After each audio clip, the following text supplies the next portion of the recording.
Hello and welcome to Football Talk by the Two Point Conversion. My name is Dylan Jackson. Today, I'm joined by Jacob LaQuire. Jacob, how you doing today? I'm doing well. I just got the notification on Sleeper that my main fantasy draft is 24 hours from now. So really, really excited. It's exciting. I mean, fantasy football season. I've got like four different drafts this week. It's an exciting time. But today we have a really exciting episode. We are going to go over all of our major predictions for the 2025 NFL season. So I'm personally excited. We wrote a roundtable for the 2 point conversion. You can check that out at 2pointconversion.com. There's a lot of contributions from the whole team in there, including our graphic designer, Colt, who did the thumbnail for that article. Jacob, your team previews started today with the NFC East. I believe we've got the AFC West tomorrow, if I'm not mistaken, but that's going to run every single day until we run out of divisions. But we've got a lot of news to cover. Arguably, just the biggest transactional day of the NFL calendar, with cutdown day happening today. We're going to cover some of that. We're going to cover the Trey Hendrickson, Terry McLaurin extensions, a few other transactions, but we have a lot to get through today. So we are going to start with those, kind of big nuggets of news that we got this week. I think it was yesterday. First of all, Trey Hendrickson signed a reworked contract with the Cincinnati Bengals. I think it's a 1-year, $30 million contract. He did not get a no tag clause. So Trey Hendrickson reworks his deal with the Bengals, so he's going to be getting more money. But the Bengals ultimately still could end up tagging him after this offseason. I don't think this is the ideal outcome for either side here, but what are your immediate thoughts on the Trey Hendrickson, I guess, solution, we'll call it? Well, it certainly isn't the ideal outcome for Trey Hendrickson. I really thought he would hold out a bit longer, maybe get more of what he wanted. But I think this kind of shows just how cheap the Bengals ownership group slash front office are willing to be. No long term security. And if you read the article that I put out on the 2 point conversion, kind of detailing the history of this whole Trey Hendrickson saga, back in 2023, he wanted more long term security because he was coming up on the end of his deal. And they just gave him a 1-year extension. And that 1-year extension would be for this season. So he comes back this offseason and is like, hey, I thought we were going to work out something long term. And the Bengals really dug in their heels, weren't willing to do anything long term, still weren't. I think the reporting was that the future deal they offered him had no guaranteed money past the first year, which is similar to what T. Higgins' deal is, that they got T. Higgins to sign this offseason. They didn't get a no tag clause or a no trade clause in the deal. So really, I think Hendrickson is still at the mercy of the Bengals. I do think, I mean, to be quite honest, if he has another sack leader year, they're probably going to tag him next year, and he's going to be on the franchise tag for whatever that amounts to. I think it's around 36 million for edge rushers next season. So this isn't the ideal outcome for Trey Hendrickson.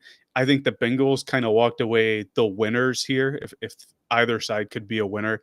And while they may look bad in public perception, Bengals got what they wanted. They got Trey Hendrickson this season. He might be a little rusty coming off of a year or an offseason where he wasn't with the team practicing, but I think they got what they wanted by getting him to play this season. And they needed it, right? Their first round rookie edge rusher took until I think the end of July, right, to sign with the team and practice with the team. So they really needed Hendrickson back. And luckily for them, they were able to get him back. Yeah, I mean, this is a deal I think that is most favorable to Bengals ownership. I'm not even sure that if you ask the general manager there, that he would tell you straight up that this is the best outcome for his job in particular. But I think this franchise offers a unique set of circumstances that they're just so cheap that this outcome it ends up favoring them the most. But we can move on to Terry McLaurin. He signed a 3-year extension with the Washington Commanders for $96 million. locks in long term there. He obviously had an incredible connection with Jaden Daniels last year, just a really phenomenal duo for that Washington offense. He's on the older side. I believe this is his third contract. Came into the league a little bit older. I think Terry McLaurin did, but he's been a phenomenal contributor. It feels like one of those things that they had to do from a culture standpoint, locking in somebody that's been there forever, been through just such horrible quarterback play, and you get to reward that guy here. But still, he's a little bit older. I think the last few years of this deal could end up maybe not looking the best, but we'll see how Terry McLaurin's game ages. What do you think of this contract extension? I like this a lot more for the player on this side compared to the Hendrickson deal. If you compare this Terry McLaurin deal to the Cortland Sutton deal, which was a week or two ago and people thought might affect how McLaurin's deal would be, Cortland Sutton got a 4-year, $92 million extension. That's $23 million a year. Terry McLaurin got a 3-year, $96 million extension. So that's going from 23 million to 32 million per year for the soon to be 30-year-old receiver. I really like this for Terry McLaurin. I agree. You kind of it's similar to the Panthers Chuba Hubbard thing. You kind of have to pay your culture builders, especially when he's been through some of the worst quarterback play in recent NFL history, like you are alluding to.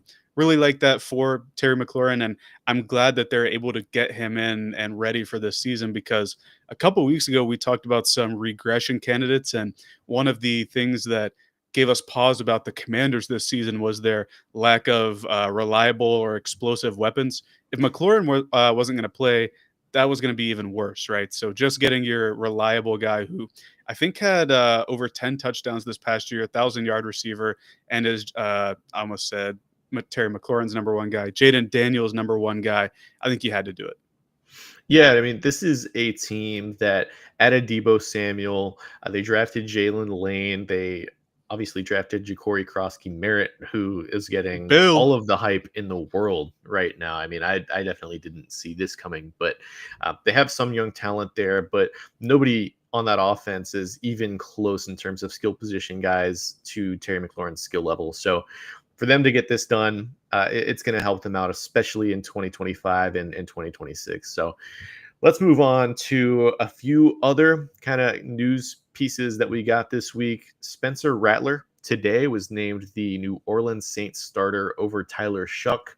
In my opinion, the difference in those two guys is pretty negligible. I don't think it's going to affect the week one or early week outcomes for any of these Saints games. I think it's going to be pretty rough early on with a rookie head coach, a young starting quarterback. I don't think there's a veteran in that quarterback room either, which is also just kind of scary. But we saw Spencer Rattler last year. There were some ups, there were more downs than ups, but maybe we'll see some progression. He's, at least from what I've paid attention to, very clearly outplayed Tyler Shuck. What are your thoughts on Rattler being the Saints starter, at least in week one? We talked about it last week, right? How it'd be kind of disappointing if the 40th overall pick didn't beat the second year, fifth round pick sophomore quarterback as the starter. But then again, I think Rattler has been the better player. And I was talking with one of my friends earlier today about how maybe they want Tyler Shuck to have a more favorable matchup because some of the earlier defensive fronts that the Saints are playing against are some of the more daunting, good pressure getting, sound playing defensive fronts in the league. I know they're playing the Cardinals week one, but the Cardinals just added a ton of people, right? So that could be a lot better. And up until it was like week 6 or 7, they didn't really have a good, favorable matchup with that Saints young offensive line against a stout defensive line. So maybe they want to protect Shuck and give him the best opportunity when it's his turn. But I think it does say a lot that Rattler beats out the 40th overall pick, especially with a new coach too, who had no connection to Spencer Rattler. It's a little bit scary that, your 25, 26-year-old rookie quarterback taken with a top 40 pick isn't the immediate starter over a fifth round pick that wasn't really all that promising last year. I think I could see some of the argument with, wanting to maybe sit a guy like Tyler Shuck against some of those more experienced or just flat out better front sevens, especially, he's a guy where you can see the injuries show up with him, and not in a way of like a physical standpoint, but from a mental standpoint. Um, his confidence, I think, is going to be something that Kellen Moore is going to have to take very. He's going to have to be very cautious with it, because I think with a few hits, the mentality that Tyler Shook brings could, crumble pretty quickly. Like, you can see him avoid pressure when there is no pressure in the pocket. And I think that's because of the amount of injuries that he sustained throughout his very long and extensive college career. So we'll see. I imagine that, both Rattler and Shuck will start, I don't know, like 8 games each, something like that. I also wonder if, they maybe think that the starter for a few games this year isn't on the roster. Maybe they're a team that like trades for Jameis or something. Clearly they're, willing to trade for players. They were rumored to be interested in trading for a punter. Obviously they traded for Devon Vele last week, like right before we recorded that podcast. But Mickey Loomis, not really shy about trying to upgrade the Saints roster, despite it likely being in the bottom 5 no matter what. I think he has good protections, let's say, and good job security. So he's building for the long term, I guess. I guess that's what you do when you take a 25-year-old rookie. But another team that's trying to get better, really trying, according to some of the NFL insiders, are the Minnesota Vikings. The Adam Thielen homecoming trade has been thrown around about 10 different ways on the Pat McAfee show and through Ian Rappaport and Adam Schefter on Twitter, but it still hasn't happened. I'm happy that the Panthers aren't trying to be taken advantage of, because they do have all the leverage. And as a Panthers fan, I would love to see Adam Thielen play here again next year, considering he's been the only competent weapon that Bryce Young's had through his first 2 years. But that seems to be one of the big news stories over the when did that start? Last weekend. So I guess that's one to keep your eye on. Yeah, it really did seem like early last week that, this was going to happen, that Adam Thielen was going to end up in Minnesota, just based off of how I believe Adam Schefter was the first to report it.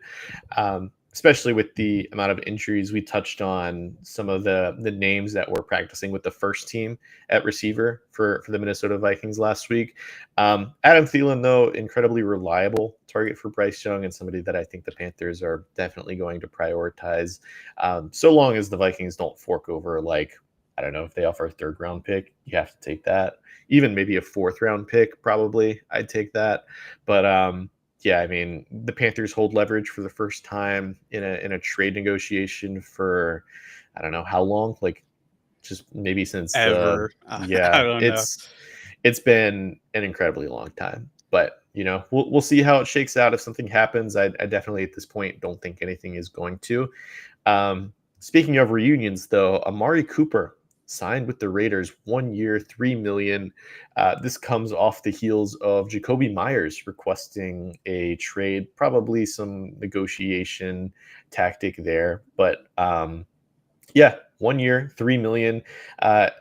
Amari Cooper washed. Like, I think we can definitively say that at this point. Like, he was not the same player that he was in Cleveland in 2023 as he was last year.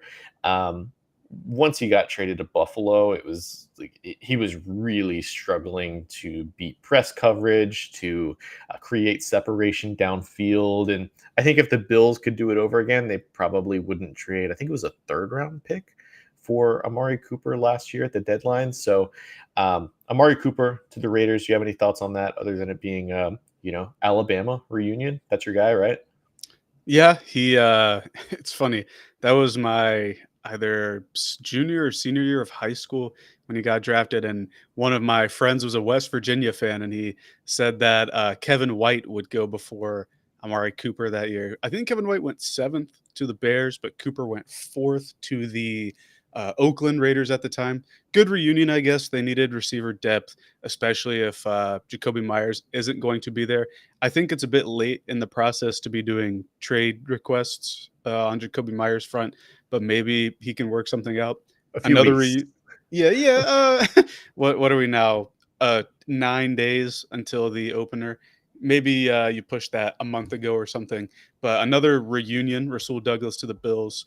Their rookie corner that they drafted, Maxwell Hairston, is on not the season-ending IR, but the short-term one. So they needed some bodies there. So I think that's a good move for the Buffalo Bills.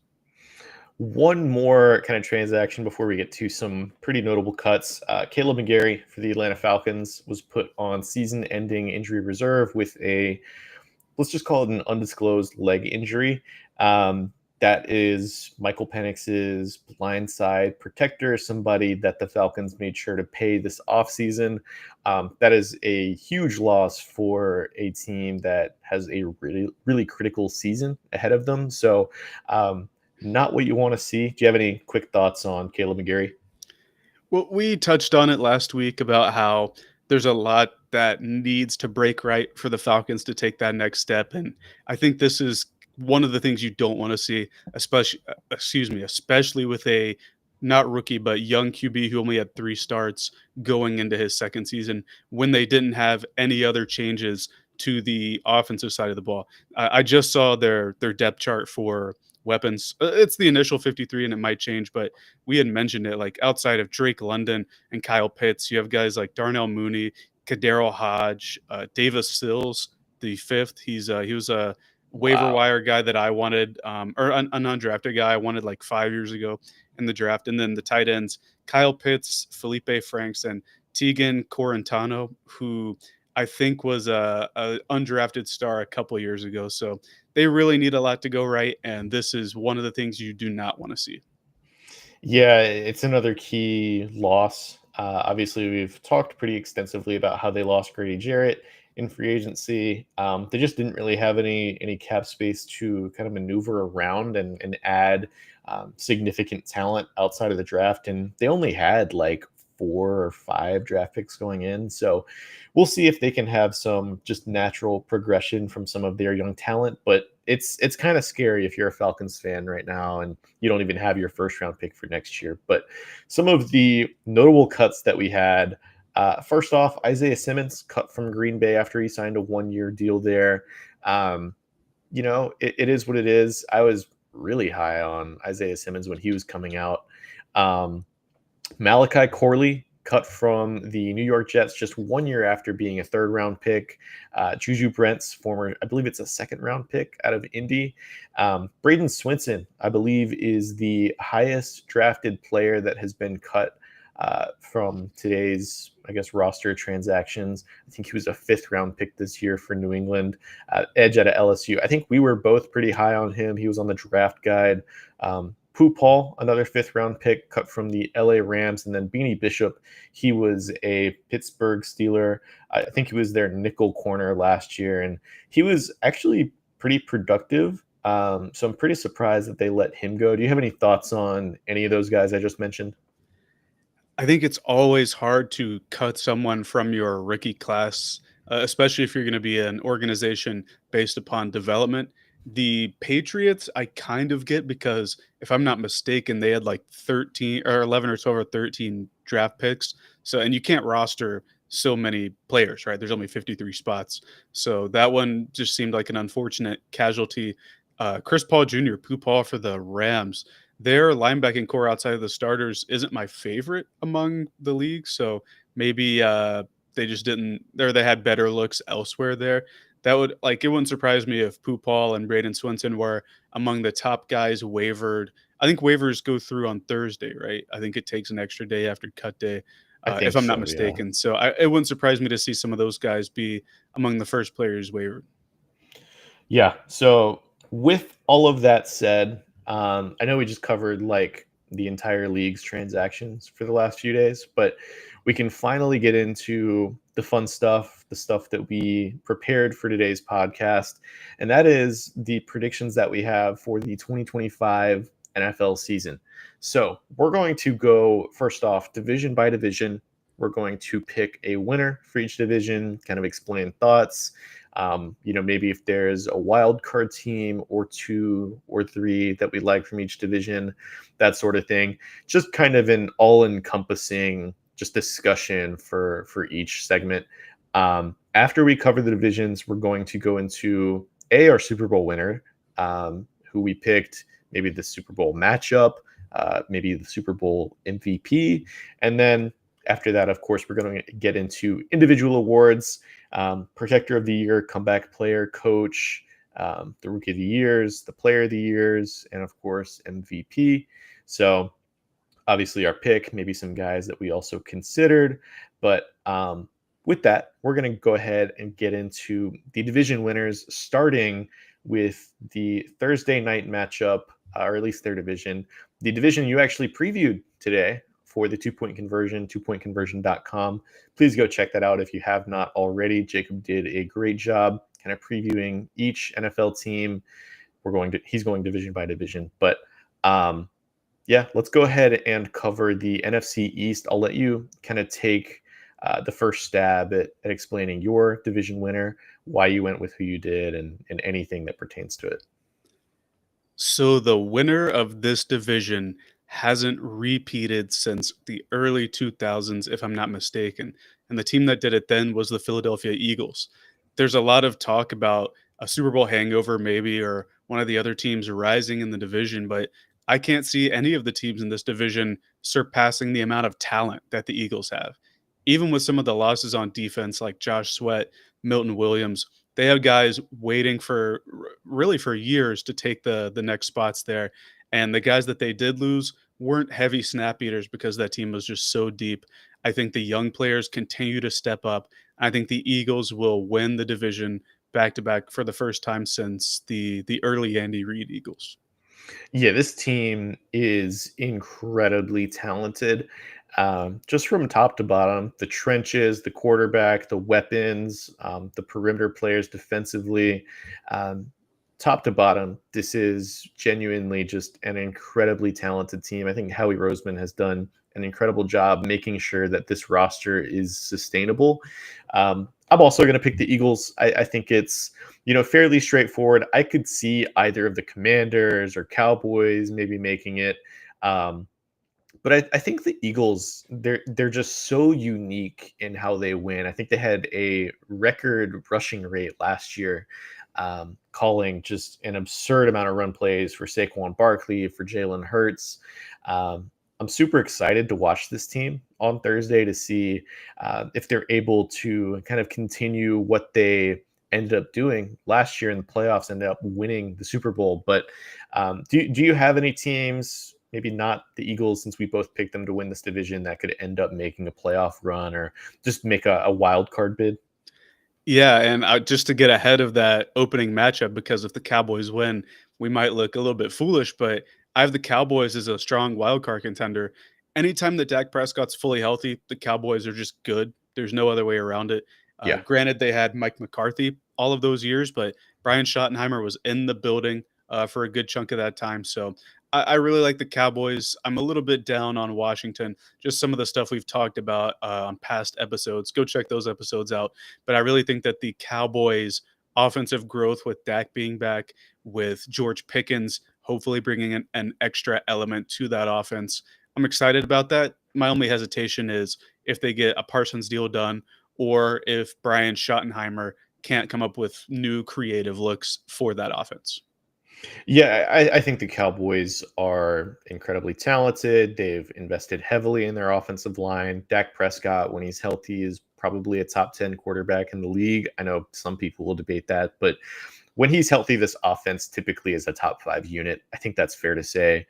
CeeDee Lamb, George Pickens, that's going to be electric, I think. And Micah Parsons, when he's playing, is probably a top 2 or 3 defensive player in the league. The rest of the defense we'll kind of see. I still struggle a lot with their run defense, and I know they were a lot better towards the second half of the year in that aspect, but it still concerns me at least a little bit. I think I have the Cowboys making the playoffs as a wild card team, and I'm a little bit more concerned about Washington. You kind of alluded to it, like they're a little bit older. Their defense has a little bit less talent, and I think less elite players than the Cowboys do defensively. At least in my opinion, there's no like Micah Parsons on that defense. I know Frankie Louvu's good. I know some of the other defensive linemen are good. Marshawn Lattimore, I think, is very clearly aging at this point, and Bobby Wagner, I think, is way, way, way overrated at this point in his career. But do you have any hope for the New York Giants? Like, do you think that there's a way that Brian Daboll and Joe Shane could potentially save their job? It's gonna be on the back of the defense, I think, with the Abdul Carter addition in particular, and the guys they signed in free agency. It was, Paulson Adebo and Javon Holland. If those guys play well, this can be a top half of the league defense. I already think they'll be a top 5 to 10 defensive front, and then if Jackson Dart shows us something, maybe they can, stick around for another year to see the Jackson Dart experience through, but if he's playing sooner rather than later, that probably alludes to the team not being very good with Russell Wilson at the helm. So if that happens, I doubt Dable and Shane make it to this point next year. But there is a very slim path if they are competitive on defense and can run the ball and are able to get Jackson Dart assimilated to the league on a smoother trajectory than just having to throw him into the fire. I will say, I we're gonna have bold predictions at the end of this episode, and I couldn't quite bring myself to do it, but I almost put as one of those bold predictions, at least for me, for the Giants to lead the NFL in sacks because I think Abdul Carter is going to be special. Dexter Lawrence is probably the best nose tackle pass rusher that we maybe have ever seen. Brian Burns, very good player as well, and then Kayvon Thibodeau, I think is he's talented. We'll see if he is able to contribute with, so much talent in that front. But I'm very optimistic about that group in particular. But again, I'm just not sure that the overall team is going to be able to do enough to kind of save those two guys' jobs in particular. So moving on, we have the NFC West. I'll go ahead and let you take the lead. So unsurprisingly, we are going to differ a bit on this one. I had San Francisco as a candidate for progression, I think, or maybe on hot take that they would be one of the better teams. And we kind of conflicted there. But I think the 49ers are looking very good to take this division. The betting odds, I guess, tend to agree in that respect. I think that they face so much injury bad luck to key players on the offensive side of the ball in particular last year that getting guys back like McCaffrey, getting Ayuk back halfway through the year, getting Jawan Jennings back, I think is going to be a boon for them. I think they can absorb some of the injuries on defense in particular after bringing Robert Saleh back into the fold, who had his units both in San Francisco and in New York when he was the head coach, top 5 across the board. So if he can get more consistent play, especially in the run game out of the defense, and the offense can be relatively healthy compared to last year, I think this is San Francisco's division to lose, especially if we look at that schedule. I know we put it up last week, and it's a doozy. It's hard to predict how the schedules are going to be before the season, but if you look at the quarterbacks they face outside of Baker, Stroud, and if you think Stafford's going to play, it's looking kind of rough. Yeah, I mean, you mentioned the schedule, and it made me rethink my Niners take a little bit how they could potentially be underwhelming, but I still like I don't know that I can get there with them winning the division. This, to be honest, is the division I struggle the most with, just because I could feasibly see any of these four teams winning. I think they each have a pretty strong case to win this division, and I could honestly see it where each of these teams has between like 10 and 8 wins in the last week of the season, and there's one game that matters and then one game that would affect the other for potentially the division winner at the end of it. But I think the Niners, when they're healthy, have the most talent. But like I said in the last episode, there's just so many injuries on this defense and offense that it's just littered throughout. So I struggle with that aspect. With the LA Rams, the Stafford thing really does scare me.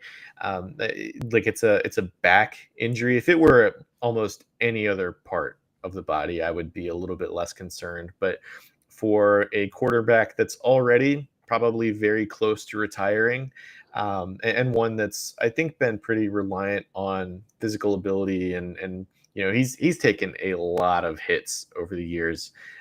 Stafford has. It's just a little bit scary. I think Puka Nakua is also somebody that's been banged up a lot the past few years, really ever since going back to high school for Puka Nakua. The Cardinals, I think they're a fun team. I worry some about some of the offensive attrition. They didn't add anybody outside of a backup quarterback to their offense.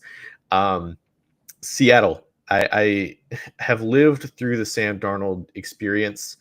I want to be a believer because when Sam Darnold is on, it is just so fun. I like the Clint Kubiak hire.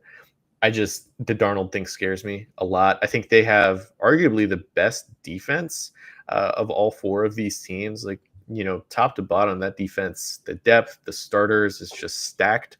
But if I have to pick a team, I'm going to go with the Rams just because we have the proof of concept with, Matthew Stafford last year. I think the defense is young, it's ascending. This team is really good in the areas that I really like teams to be good in. Just the defensive line, the edge rushers. I think the quarterback, the receivers, overall just the skill position players. It kind of scratches those itches in a way that none of the other teams in this division do. So I lean towards the Los Angeles Rams, but like I said, I can see a case for any one of these four teams winning it. So as of right now, I think this is the most open division. I'll say that as a caveat. But as of right now, I think I have the Rams in last. I actually flip flop the order from how they finished last year, and that's kind of how I see it this year with the Niners in first. I think the Cardinals can be a wild card team if they can stay consistent on offense and then bring that defense up to just NFL player level. And then Seattle and LA, I think, are kind of interchangeable at the end there, but again, this is the most open division in football, in my opinion, and as evidenced by our disagreement here, I guess, with our picks. A lot of the other divisions, I think, are very chalky. Yeah, I mean, there's like you could if go forward in time and show me what the standings would look like. No matter what it looked like, I would believe it. I think that I have the hardest time seeing the Seahawks winning it because I think they have the most moving pieces of any team in this division throughout the offseason. Just the offensive talent, what they added defensively. It's different than every other team in this division, and maybe that's why they scare me the most of any of these teams. Plus, I think I trust Sam Darnold very clearly, much less than any of the other quarterbacks in this division, even counting Kyler Murray in that. So, it's going to be interesting to watch. I think throughout the season, like this division should be the closest of really any race that we get. But I think that whoever wins this division will likely be the 4 seed. And I think that's what I put in my playoff predictions for the 2 point conversion roundtable. Yeah, I could see that. I'm a bit higher on the 49ers. Like I said, I could see like a 11-12 win season just by luck of the draw against who they're against. But it wouldn't surprise me if the winner is a 10-7 team tied with whoever's in second, just like it was last year. That's how the Rams won the division. They were 10-7. Seattle was 10-7. And I think the Cardinals were 8-9 at the end there.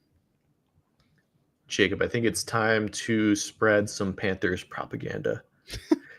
So I don't know we about division winning, but I don't mind spreading a little bit of Panthers propaganda. So we have the NFC South next.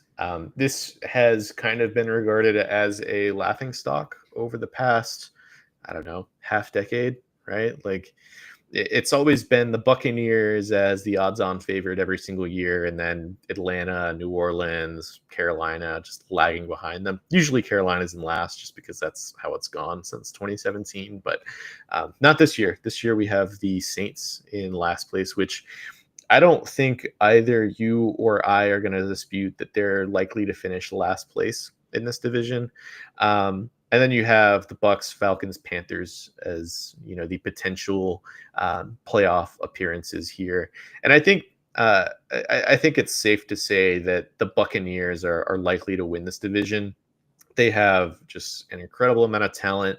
Their weapons from Bucky Irving to Mike Evans to Emeka Egbuka, Chris Godwin, when he comes off of injury, uh, I think Kate Otten is incredibly underrated as well. Um, their offensive line really improved since 2023 when Dave Canales was the offensive coordinator there. Defensively, in their front seven, their pass rushing room is a bunch of guys that are like, good but not great. Kalijah Cansey, Hassan Reddick. We'll see how he looks. I like Yaya Diaby quite a bit. Vita Vea, I think, has completely transformed that run defense. Like, I don't know if you remember before he was there, like a long time ago, it was a pretty terrible run defense. And since the moment he stepped foot in Tampa, it's been like a top 10 unit since he's been in the NFL. It's just incredible. But they added to the back end with Jacob Parrish, with Benjamin Morrison as well. Antoine Winfield, I think, was banged up a little bit last year. He's back in the fold. Levante David still plays for this team somehow. So the Buccaneers, I think, just incredibly talented team. I am going to pick them to win the NFC South as much as I want to pick the Panthers. Like, I'm lower on the Falcons because of the sort of attrition that we talked about, where they lost some key pieces in free agency and they didn't really have the resources to replace them. You add in the fact that they're just super reliant on a ton of different young players at key positions, and I'm just going to be lower on them. With the Panthers, I think Bryce Young's progression towards the end of last year was pretty real. They added Tedero McMillan, who I'm really excited to watch. Xavier Legette, we'll see how he looks. Jalen Coker, shockingly good player, I think. Like, he's impressed me throughout, not only last year, but preseason as well. Defensively, they completely revamped the front seven. It's going to look completely different from last year, which I heard a stat and I can't really stop thinking about it since I heard it. But, however good the Eagles were at running the ball last year, the Panthers were equally bad or worse at stopping the run. So just imagine every team became the Eagles when they played the Panthers in terms of running game. Ironically, except the Eagles, who struggled offensively in that Panthers game. So I'm high on what the Panthers could be. I'm thinking more in the realm of 7 to 9 wins for them, and then for this Bucks team, I'm thinking 9 to 11 wins. So I'm going to pick the Bucks. I think the Panthers have a case to potentially win the division if things break right for them, or potentially be a wild card team. But we'll see. I'm not projecting that, but I am excited to watch. Levante David, the Buccaneers faithful will tell you, is the best linebacker in NFC South history. I'm not sure if I'm willing to go there, given Luke Kuechly exists, but they'll tell you that, and he's still playing. For what it's worth, at an effective level. I'll say the Buccaneers, I think, are the clear favorite. My concerns with them are the pass rushers, like you're talking about, and if they can get the third offensive coordinator hire in a row correct. It's kind of hard to do that. I think that's ultimately what ended up having Tennessee fall behind after they had Matt LaFleur go to the Packers and then Arthur Smith to the Falcons. It's hard to get three in a row correct, but if they do that, I think they're the clear winner. The talent level is just above everyone else in the division. I think the Saints are the clear last team. This is a team we talked about that could be in contention for the number one overall pick. We just talked about their QB battle between a fifth round pick from 2 years ago and a 25. He will be 26 years old during their week 4 game.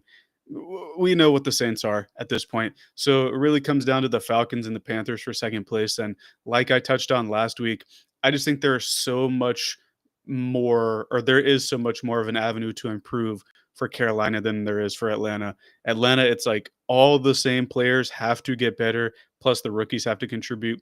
Whereas Carolina, the rookies can contribute, but they brought in 5 new defensive starters in free agency, some defensive depth. And if you want to count Derek Brown as a new starter because he missed the majority of the season, you could do that as well. So there's just so much more talent injected into a Panthers team that down the stretch was competitive. And a lot of the games, they didn't win a lot down the stretch, but some of the games that they did win, like against the Falcons, against the Cardinals, they were putting up high-powered offensive performances.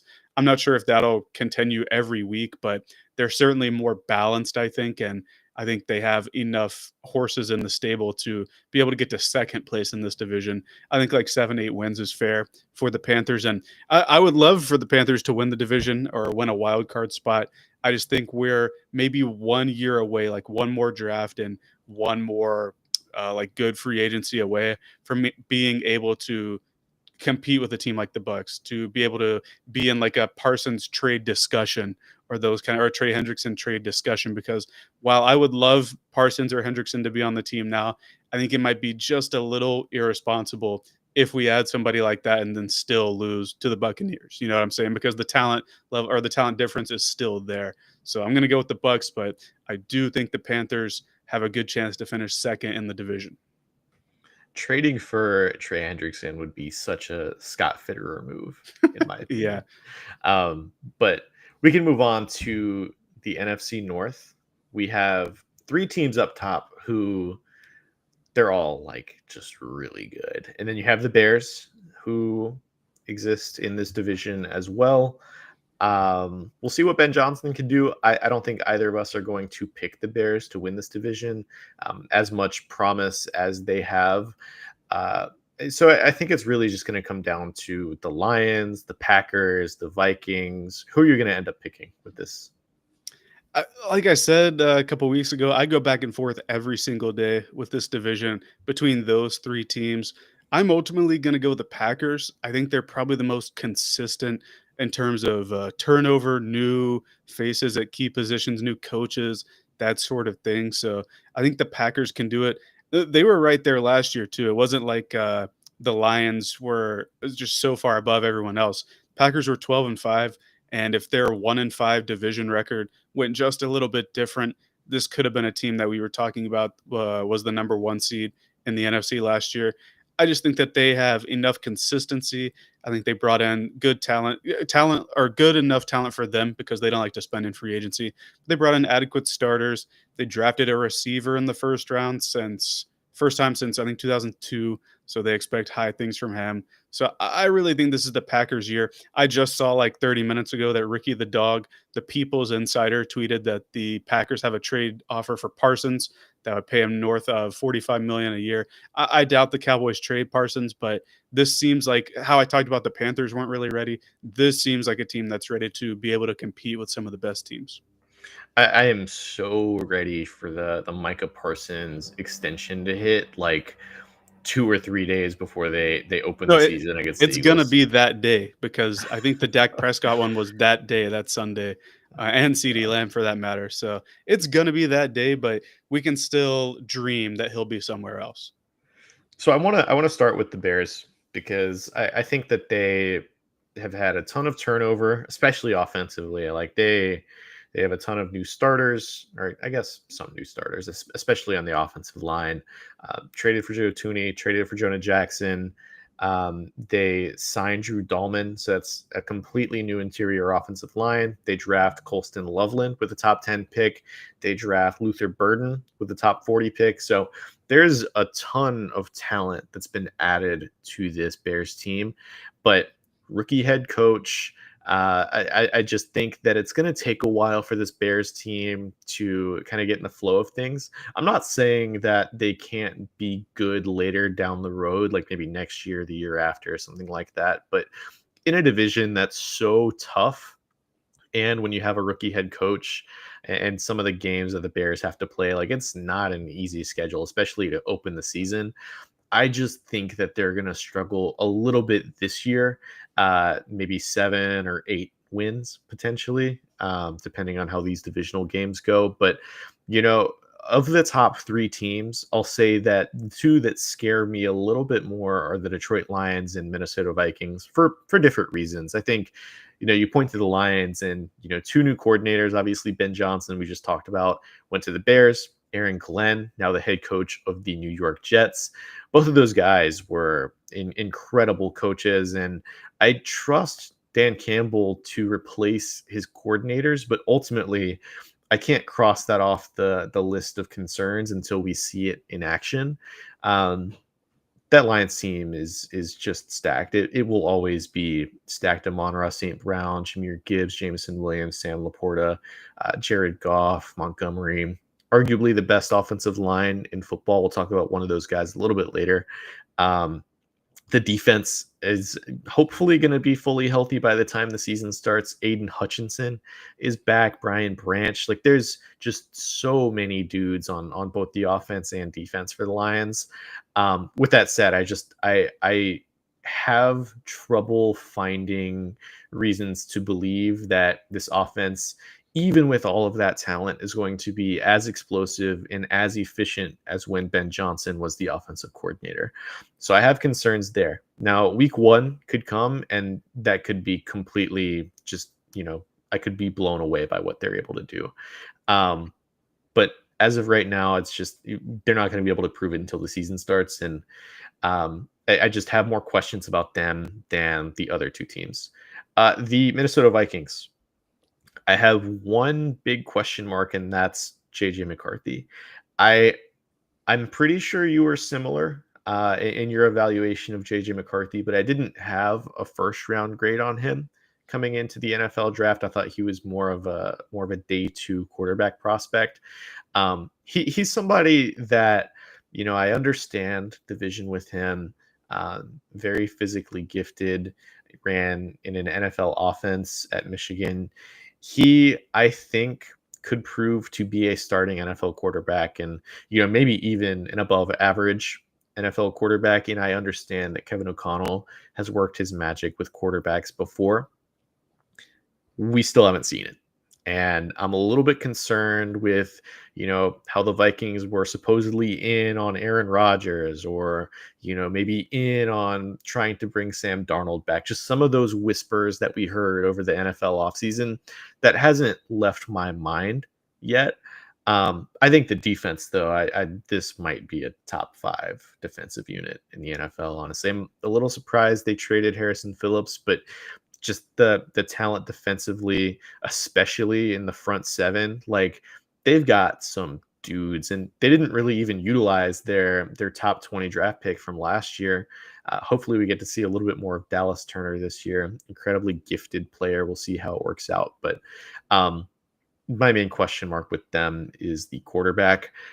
The question marks that I don't have are for the Green Bay Packers, actually. Like I just really like this team top to bottom. I think they have consistent starting level talent.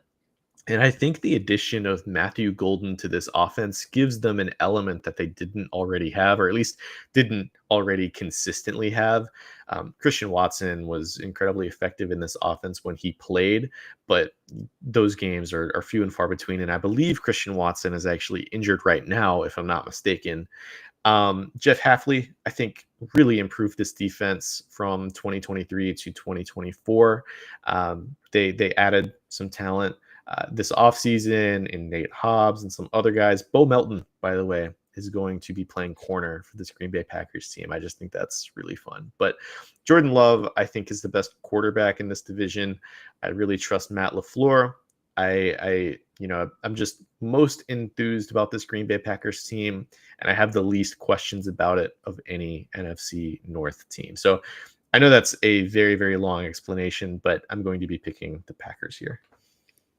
No, you nailed it. It's like all of the questions that you have about the other teams. All right, Minnesota, the quarterback questions. Who's the Packers quarterback? It's Jordan Love. Oh, okay. I'm cool with that, right? The Detroit Lions, the brain drain with the coaches, not only on offense but on defense. Oh, the coaches on the Packers are Matt LaFleur and Jeff Hafley, who I think did a much better job than the previous defensive coordinator. Oh, okay, I'm cool with that. And then the Bears, it's bringing along the new pieces on key parts like the offensive line. Oh, the offensive line's mainly intact with the Packers. They just added Aaron Banks. They might shuffle around some of the guys that they already have. Oh, and their first round pick from 2 years ago is an offensive lineman. So they have talent in tow on the offensive line. All the questions are answered, right? And then when you mentioned the other teams, I'll go in order of my list. The Minnesota Vikings, I think, can be second in this division. You mentioned McCarthy, right? He's the question there. He did run an NFL offense at Michigan. It was probably like a John Fox mid 2000s offense with all the rushing attempts, looking especially at that Penn State game. But he at least knows how to do it. There's also some value, I think, in sitting back and watching for an entire year and not being immediately thrown to the wolves. This was obviously a good team. They won 14 games, but I don't know if they win 14 if McCarthy instantly has to start. Now that he's kind of sat back, seen it, and really grown within the offense, I think there's a chance that he can hit the ground running, especially considering that they invested in the interior offensive line. The Detroit Lions, who I had next, the brain drain I think is going to be real, but I think what can offset that is not having almost your entire starting defense on IR by like week 9 last year. It Yeah. was bizarre how many injuries that they had. If you can get Aiden Hutchinson back, who was going to win Defensive Player of the Year, if you can get some of the DBs back, I think that can offset a little bit of the coaching loss that they'll have. And Dan Campbell runs a tight ship. I think everyone's bought into the guys he brought in and promoted within for the new coaches. So I think this Lions team will still be good. The Bears team, I just have the most questions with. Can Caleb Williams really elevate after last year? I know he had good raw numbers, like raw yards and stuff like that, but his play left a lot to be desired. I think the offensive line might take some time to gel. I think it might take some time for Ben Johnson to get his philosophy and vision across. But in the long run, I think the Bears team is going to be okay. I just don't think that they have the talent or the readiness to be able to compete with some of the teams like Green Bay, like Minnesota, and like Detroit, all who won 12 or more games the last season. I think all three of those teams have a chance to win the division and be strong wild card contenders. Here's what I'll say is I think, we can both sit up here and pick the Packers. I think you picked the Packers as well. I would wager, I'm not going to wager actually, but I will predict that I think the two teams that miss out winning this division are going to end up being wild card teams between the Lions, Packers, and Vikings. And I would even go as far to say that I think they would likely be the 5 and 6 seeds in the NFC, just because I think they're that far ahead of every other potential wild card team in the NFC. Maybe Dallas, if they're able to come back, maybe Washington, maybe one of the NFC West teams. But in terms of a talent perspective, like the Lions and Vikings, just they would be top 4 seeds in the NFC if they were elsewhere in our predictions. Like if they were in any other division, it's just this division happens to be so talented that it's unfortunate that there is only one winner. So I'm picking the Packers. I'm assuming you are as well. Yes. With that, we're going to move to the AFC. Just to recap the NFC, the winners that we had, we both picked the Eagles in the East. Jacob picked the Niners, and I picked the Rams in the West. In the NFC South, we each picked the Tampa Bay Buccaneers, and in the NFC North, we each picked the Green Bay Packers. For the AFC North, we have 4 very interesting teams, 3 teams that are much more interesting than the last. But sorry, Colt, I don't know if he's watching, but he's a graphic designer, passionate Browns fan. It's funny to hear him like chime in with some Cleveland Browns talk in our group chat, but unfortunately, I think we're just going to kind of discard them this year. They're going to have an extra first round pick. They're going to have Shedeur Sanders, Kenny Pickett, Joe Flacco, that experience this year. Not Kenny Pickett. Not Kenny Pickett. Dillon Gabriel. I don't know. I think they're just the same player in my head. Maybe that's what it is. But they did trade him to the Vegas Raiders, if I'm not mistaken. So they got their 5th round pick back. Incredible job, by the way. I know I give Andrew Berry a lot of crap. I don't know how he got a 5th round pick back for Pickett, who they just traded a 5th round pick for. So that's a win for the Browns. We got to give them their wins when they have them. That was the most planned Andrew Berry transaction, to trade for Kenny Pickett for a 5th round pick and then trade him for a 5th round pick just a few months later. So for the sake of this exercise, I think we just toss the Browns out. And we can really just hone in on the Steelers, Bengals, and Ravens. I picked the Ravens in this division. Like it's just, they're so far ahead of these 2 other teams to me in terms of a talent perspective, in terms of a coaching perspective. Like they've had it together for the past half decade in a way that these 2 other teams just haven't. I know the Bengals have that Super Bowl run. I know the Steelers are just the epitome of 10-7 every year. The Ravens are just like constantly an elite team. They're fun to watch. They have a ton of talent. And they have, in my opinion, the best player in the NFL in Lamar Jackson, which is just going to put them a tier above any other team in this division for me. I know Joe Burrow has an argument as a top four quarterback as well, but I cannot, in good conscience, have the Cincinnati Bengals winning this division with the defensive talent, with the mismanagement of this offseason that team has gone through. And I understand the offensive talent, Joe Burrow, T. Higgins. I personally love Chase Brown. I think he's an electric player. And obviously, Jamar Chase could potentially win Offensive Player of the Year this year. I just they're going to give up like 30 points every game, and that's just not a sustainable way to win NFL football games. So I don't think the Bengals are going to win it. I do have them coming in second place in the division.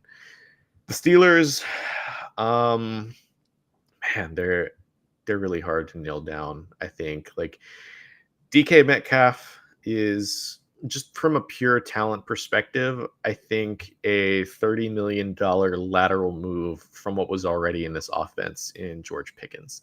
Um, I get that he has some maybe more downfield stretching ability than Pickens had, who's more of a, sideline possession type of threat. But in terms of just pure talent and what they offer your offense, I think it's just kind of a lateral move. Aaron Rodgers might legitimately just be a worse player than Russell Wilson at this point in their careers. I think, the difference between them is pretty negligible in my opinion. I don't know how you would agree. I think it's like just I don't think either of them are quarterbacks that you can win with in the playoffs. And having that distinction, that's just they don't do it for me. So the defensive talent, we'll see. I think they've gotten a little bit worse just over the past few years on the defensive side of the ball and their talent. I know they traded for Jalen Ramsey. Old corners and really just corners in general are just super volatile. And I know Jalen Ramsey's kind of just an enigma at this point with just how consistent he is at the corner position, but it still kind of scares me. They gave up Minkah Fitzpatrick in that trade as well. So Jonnu Smith is here. I can't really say more about the Steelers. I can't do it. And the Ravens, I'm not going to be able to say anything that hasn't already been said. I'm going to pick them to win this division. Yeah, the Ravens, I'm with you, right? Talent, coaching, recent experience, discipline, and I agree. I think Lamar Jackson is the best player, the best quarterback in the NFL right now. That's an easy win for me. Second place, or let's say fourth place, I have the Browns as well. There's not much more to say about them. We kind of dogged on them the past couple weeks. But second and third place, I have flip-flopped. I have the Steelers in second. I have the Bengals in third. And like the NFC North, I can see all three of those teams making it. Well, I can see the Ravens winning the division, and then the other two teams making a wild card berth. I'll start with the Steelers. I'm a little bit higher on going from Russell Wilson to Aaron Rodgers than you are. I thought he was decent at the end of the year, particularly in the last month with the Jets when there were no real stakes and he was just, I guess, playing more loose and playing his brand compared to what they tried to push at the start of the season. So I think he is a little bit left there. I think he fits more with what Rodgers likes to do than George Pickens would have. I think Caleb Johnson can be better than Najee Harris. Not by much. I think they're both going to be consistent. But what it comes down to for me is the offense and working with Arthur Smith, how he can maximize every single tight end, all the 14 personnel looks that they want to deploy, or like 0-4 personnel looks that they want to deploy after trading for Jonnu Smith there. And then the defense to me is always going to be somewhere from like 7th through 11th, and it's going to be good enough to get them to 10 wins. And 10 wins in the AFC is going to get you a wild card berth, in my opinion. So that's kind of how I see the Steelers.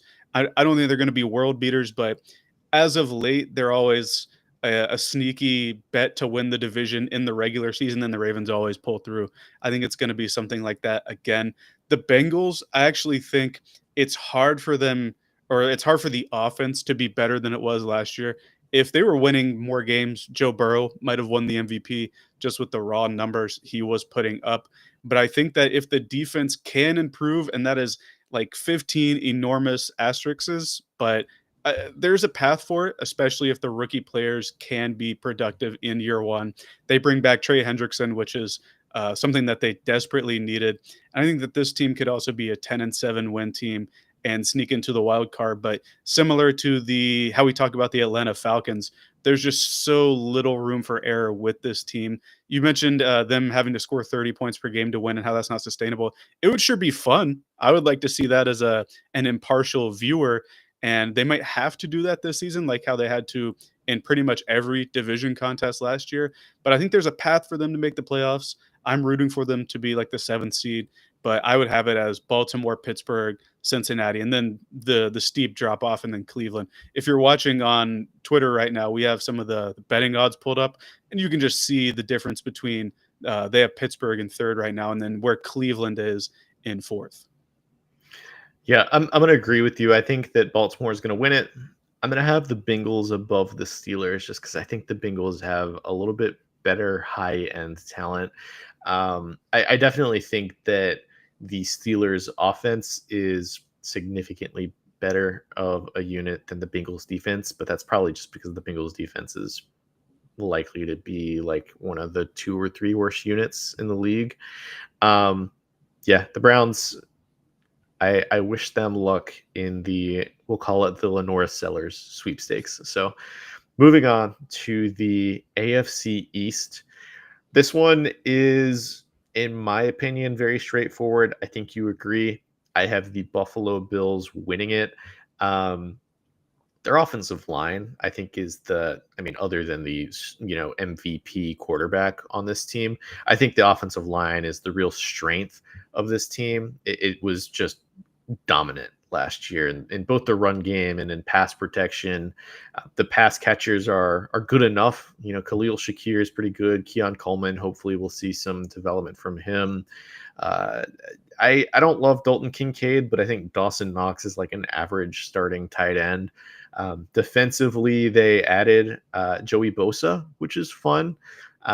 They re-upped Greg Rousseau. They have Ed Oliver on this team. They drafted a few defensive tackles, Deion Walker, TJ Sanders, those guys I was pretty high on in the draft. I think I had a second or third round grade on each. Day 2 grades on both, we'll say. In the secondary, they add Maxwell Hairston. He's injured, as we discussed at the beginning of the podcast, but they sign Rasul Douglas. They have Christian Benford, who's a really good player, actually, like a Pro Bowl caliber corner. I just think top to bottom, this team is incredible, and they have the best overall player at any position in this division in Josh Allen. I like the Patriots quite a bit. I don't think that they're, going to be like a 9 or 10 win team. I think Mike Vrabel is one of the favorites in terms of betting odds for Coach of the Year. I don't think they're going to win enough to do that. TreVeyon Henderson's fun. Will Campbell, Jared Wilson. That's going to be an interesting left side of their offensive line. Defensively, they added a ton of guys. Harold Landry. Kayvon Chaisson seems to be the other starting edge rusher. Weirdly, they spent over $100 million on Milton Williams. They added Carlton Davis. They added the linebacker from the Raiders, whose name I'm blanking on right now. And then they have some decent safeties on the back end too. So I think Rob Spillane is the linebacker from the Raiders, but they're I think going to be a below average team, as are I think the other 2 teams in this division. I don't think I could be any lower on the Dolphins than I am right now. Their talent is so inconsistent. They have so many guys that are injury prone, and it just feels so thin to me. I legitimately would not be surprised if Mike McDaniel was one of the first coaches fired. And I know that's an ownership group that seems to be pretty impatient with its coaches as well.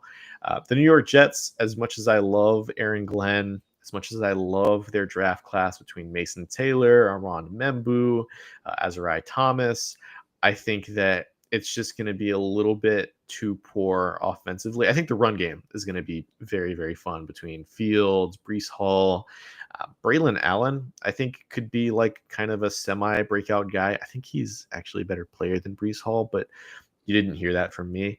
Uh, I just think that the Bills are just far and away the best team in this division, and I don't really think there's going to be any wild card bids either.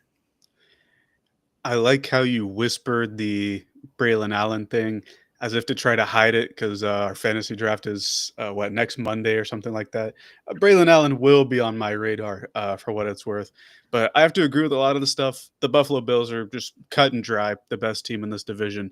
Their offensive line is phenomenal. I think they added a lot on defense where they needed it. You mentioned that they re-upped Greg Rousseau. They re-upped like everybody. Yeah. Rousseau, Benford got an extension. Khalil Shakir, who was their wide receiver one. James Cook recently got paid. I'm missing some. Josh Allen obviously had a mega deal after winning his first MVP. So I think there's just no discussion. Even if, God forbid, there was like a major injury, I think this team could sustain it in this division. The order of the 2 through 4 teams, I think I'm going to disagree a little bit with how the odds are presented. I like the Jets as the second best team. I just think running the ball and having a strong defense is a good solution to a new regime, to a grown-up regime, and a regime that I think doesn't have to be a laughing stock anymore. I don't think they're going to be a wild card team by any means, but I kind of like them as the second team in this division. Patriots third for me. They just invested a ton, and they have an exciting young QB who hopefully has better weapons and a better offensive line this year.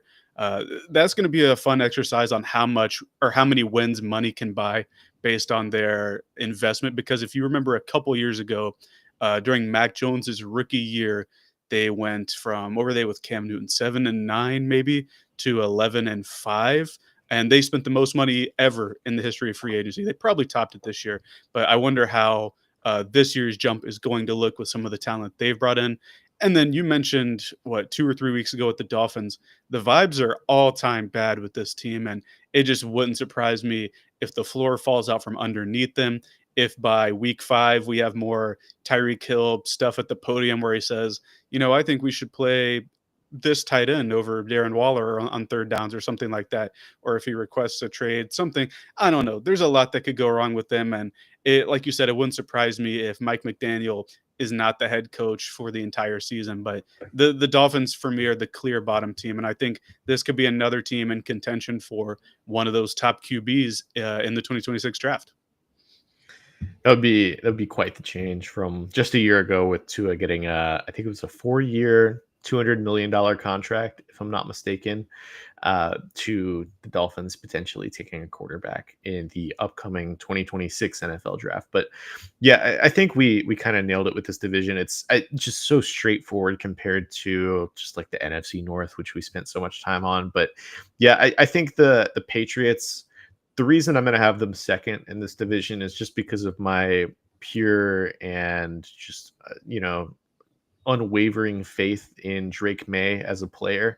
I just really believe in him as a quarterback, like in ways that I don't believe in, Tua Tagovailoa, in Justin Fields. I think he could potentially be a true team elevator, somebody that eventually becomes like a top 10 quarterback. I don't think that's too crazy to say. We'll see how he looks this year with a little bit better weapons, Steph Diggs, Travion Henderson. I'm super high on Drake May, which is why I give the Patriots the edge over the Jets. But I am with you in that the Dolphins are going to be last place for me. So the AFC West, this one might get a little bit spicy for whoever's watching this live. You might not expect what we're going to say, but I don't think either of us are going with consensus here, with the Chiefs being the plus 100 favorites according to FanDuel to win the AFC West. I personally am going to go with the Denver Broncos. I think that this defense is the most talented in the NFL. I think the offense has players in Evan Ingram and RJ Harvey that were added this offseason that are going to help Sean Payton run the offense that he wants to run. This team is fully Sean Paytonized, I think, at this point. That's fair to say. The defense, they add Jade Barron to an already really great secondary. I just love it when a team goes out of their way to add a strength to a strength in the draft with a first round pick. I know Ron Rivera was somebody that loved to do that when he was with the Panthers, but um, yeah, this Broncos team is incredible. I think the Chiefs have lost a ton of talent over the past few years, and I know it's been said like every year, it does have to happen eventually where another team wins this division. And I think it's the Broncos this year. Like I'm not the biggest Bo Nix guy in any sense. I was very low on him in the draft. I still think he's more of a game manager more than somebody who's going to actively elevate their team. With that said, I just think that the talent is just so overwhelming with not only the Broncos defense, but their offensive line is one of the best units in the NFL. I think their weapons are going to be incredibly fun to watch with Cortland Sutton, who's just been really great. Uh, Similar to the Terry McLaurin conversation, I think a little bit, especially, I mean, they both signed contract extensions this year, but yeah, the run game, J.K. Dobbins should be fun. He was great when he was on the field for LA last year. Uh, I mentioned Devin Ingram. I just think that this team is just incredibly talented. It's going to be up there with the Chiefs at the end of the year. In my predictions column, or in our predictions roundtable that we had at the 2 point conversion, I had the Denver Broncos as the 2 seed. I think it's more of a Denver Broncos thing for me, with them being, so highly regarded for me, with them winning the division, than it is a Kansas City thing. I still have the Chiefs as my predicted 5 seed, as the best wild card team. I just think this Broncos team, they're so stacked defensively. I do want to mention the Chargers a little bit. I think they're good. I love Justin Herbert, the defensive talent. It scares me a little bit compared to last year, losing Puna Ford. Uh, they were super reliant on their rookies just like balling out last year, and it's hard to do that 2 years in a row with your draft picks. So we'll see how it looks. Losing Rashawn Slater for the year, that really hurts. Um, I think they're like firmly third for me, but I could see them making the playoffs as well. But yeah, I'm gonna go Denver first, Kansas City as a wild card team, and then LA as a borderline wild card team. We'll say seventh or eighth seed. I'm with you 100%. I can't falter in my conviction with Denver. I think it's finally time. When I was doing a lot of our mock drafts for the 2 point conversion for this past draft, 2025, every time I would look at the Chiefs, it would be like, all right, they could take this position or this position or this one. And there were so many different areas of need for the Chiefs that it's a time where you couldn't say that even last year or 2 or 3 or 4 years ago when they were in their prime. I think it's just time. Denver has such a good roster. I'm not the biggest Bo Nix guy either, but I'm not a fan of Sean Payton, the guy. I am a fan of him, the coach. And when he finally has the reins of whatever he wants on the offense, it's hard to stop, even if there isn't like stellar talent on in the wide receiver core and the tight end room or what have you. They have the pieces there, and then the defensive regression is a real thing, but they have the stars to be as close to regression proof that I think any team can. Oh, and they added a lot of starters to that group, so I have no questions there. The only hesitation I would say is maybe the recent news with Travis Kelsey and Taylor Swift's engagement might reinvigorate Kelsey to being the best tight end we've ever seen again, because he was quite bad last year. That might be my only hesitation with Kansas City taking the division again. But I have Denver first. I have Kansas City in second. I like a lot of what they did in the offseason. I think getting Josh Simmons at pick 32, who by all reports looks healthy, was a coup, because talent wise, he was pretty easily left tackle one in the NFL draft this past year. I like some of the additions they've had on defense.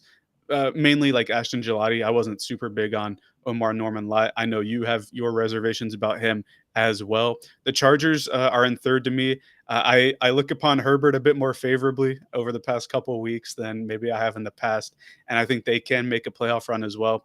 I don't want to discount the Raiders just because they've had a completely overhauled regime from the what is it, general manager to head coach to QB to weapons and everything. I think they're going to be a fun and competitive team, but I think the talent level of Denver, Kansas City, and the Los Angeles Chargers kind of outweighs them a bit there. But it would not surprise me whatsoever if the fourth place team in the division are the 8 and 9 Las Vegas Raiders. I think I had Denver as my 3 seed in our predictions roundtable, but I also had Kansas City as my first wild card team. And given their playoff experience, I had them making a pretty deep playoff run. But yeah, I finally think it's time. At some point, it has to happen, and I'm kind of dug in on Denver being the team to dethrone the Chiefs this year. It sucks because I've like wanted the Chargers to do it for so long, and they've just never been able to get over that edge. Denver, hopefully, we'll see if they're able to. It's kind of setting up as like the perfect retirement tour for Travis Kelsey. In a way, Mhm. I think we're due for some sort of announcement where it's like he posts on Instagram saying like, "Hey, it's my final year," and then like I don't know, people just go crazy for it for some reason. But Well, um, Schefter, or I was either Schefter or Rappaport tweeted earlier today that it could be the potential last ride. And I know that doesn't mean anything, but I think when you have the like last ride tweeted out, it kind of feels more real than, oh, maybe he retires this year, you know? yeah, man, it's I don't know.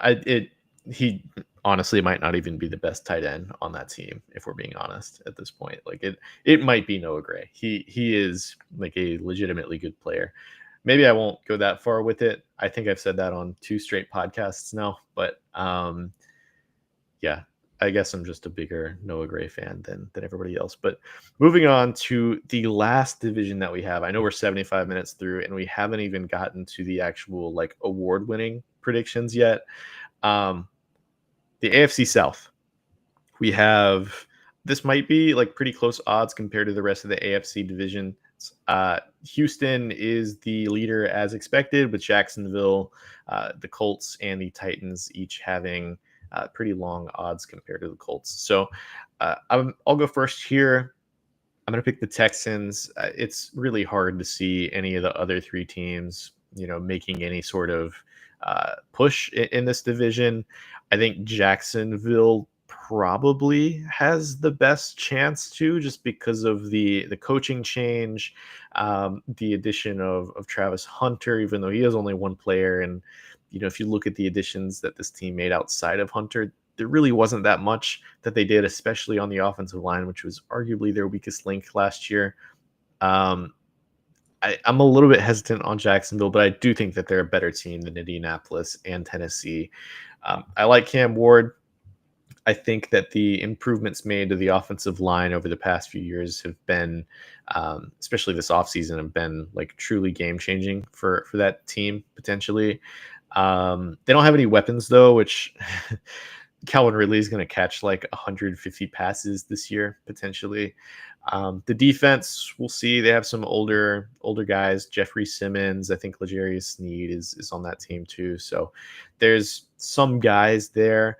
Indianapolis, we mentioned it with the Dolphins. They might finish worst in the not only AFC South but just AFC in general. Like the vibes are terrible in Indianapolis, especially after Anthony Richardson was benched for Daniel Jones. But the Texans, elite defense, 2 incredible pass rushers with Daniil Hunter and Will Anderson.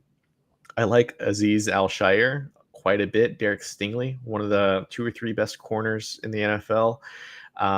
I think they've lost like a few different safeties over the past month or so. Like I think Chauncey Gardner-Johnson's done for the year.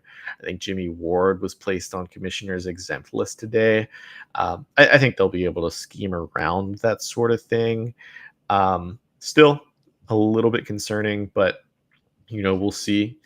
Their offense, CJ Stroud, I really like. Nico Collins, I think, is maybe one of the best receivers in the league, a little bit underrated in my opinion.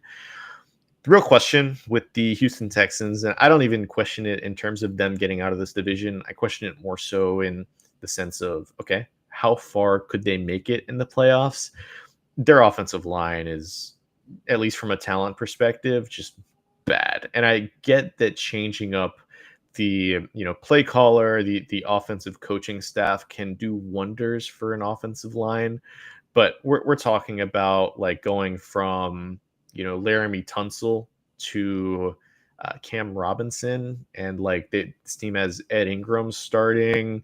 It's like the talent level is not good. Titus Howard is arguably the best offensive lineman on this team, and quite frankly, he's like a replacement level starter in my opinion. Like he's just not that great. Um, we'll see how some of the young projects fare on the O line, but again, I don't question it in the sense that I just think Houston's going to be able to get out of this division quite cleanly, like by 4 or 5 wins higher than any other team here. Recently restructured contract Titus Howard as well, as we alluded to earlier in I, the offseason, a Casario masterclass, I want to make if a you quick will. point. Like, I don't know if anybody else like pays attention to this except for me, but the amount of guaranteed money that Nick Casario hands out is like astounding to me. And not only hands out, but like through restructures and just pushing money into the future. Like the Derek Stingley deal was like 90 million with 85 guaranteed, if I'm It was not 80, it mistaken. was 89 guaranteed. 89. They Yeah. told him he had to earn that last million on his on his deal there. The Daniil Hunter deal, by the way, when he initially signed that, was like 2 years for 50 million with like 48 guaranteed. It's like every contract that he hands out for some reason is like fully guaranteed. It's like the funniest thing to me. So I agree with the betting odds here. That's the order I would have him. Houston at 1, Jacksonville, Indianapolis, and Tennessee. Houston, Chauncey Gardner Johnson, I believe, missed having a season-ending injury, but he will miss time, so that's good for them. For them, I have complete faith in that defense. It might be the best outside of the Denver Broncos and all of football. It's going to come down to the offense, the new play caller, and really, I think how Stroud bounces back from last year. Even with a bad O line, Stroud himself kind of regressed when there's clean stuff. And I just can't imagine him being as bad as he was last year, given how he played in his rookie season. So I don't have a ton of worries about the Houston Texans. Jacksonville, I think, is really interesting. Their defense was horrific last year. Despite having guys like Josh Hines Allen, Trayvon Walker, they were last in the league in pass rush win rate, which I just don't understand how having the guys like that and you're not able to get after the quarterback. They're also the They only worst had pass pass defense. rushers. They Yeah, only had pass rushers. and it's insane how they weren't able to sack the QB. Their pass defense in general, in terms of yardage, was also worse than the league, worse than our Carolina Panthers. Which, if you listen to any of the podcasts we do, the Panthers were the worst defense of all time in terms of points allowed. So being worse than that group is astounding. But I think the coaching change, some of the offensive weapons they've brought in, maybe can offset how rough the defense looks. I'm not sure that the defense will be too much better for Jacksonville next season. The Colts, I think, are in third. This is a team that's flirted with a wild card the past 2 years, even with lackluster QB play.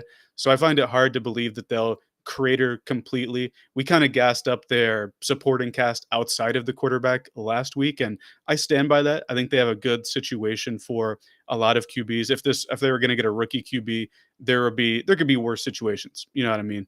So I have them in third. And then the Tennessee Titans, maybe the least respected number one overall pick in recent memory in Cam Ward.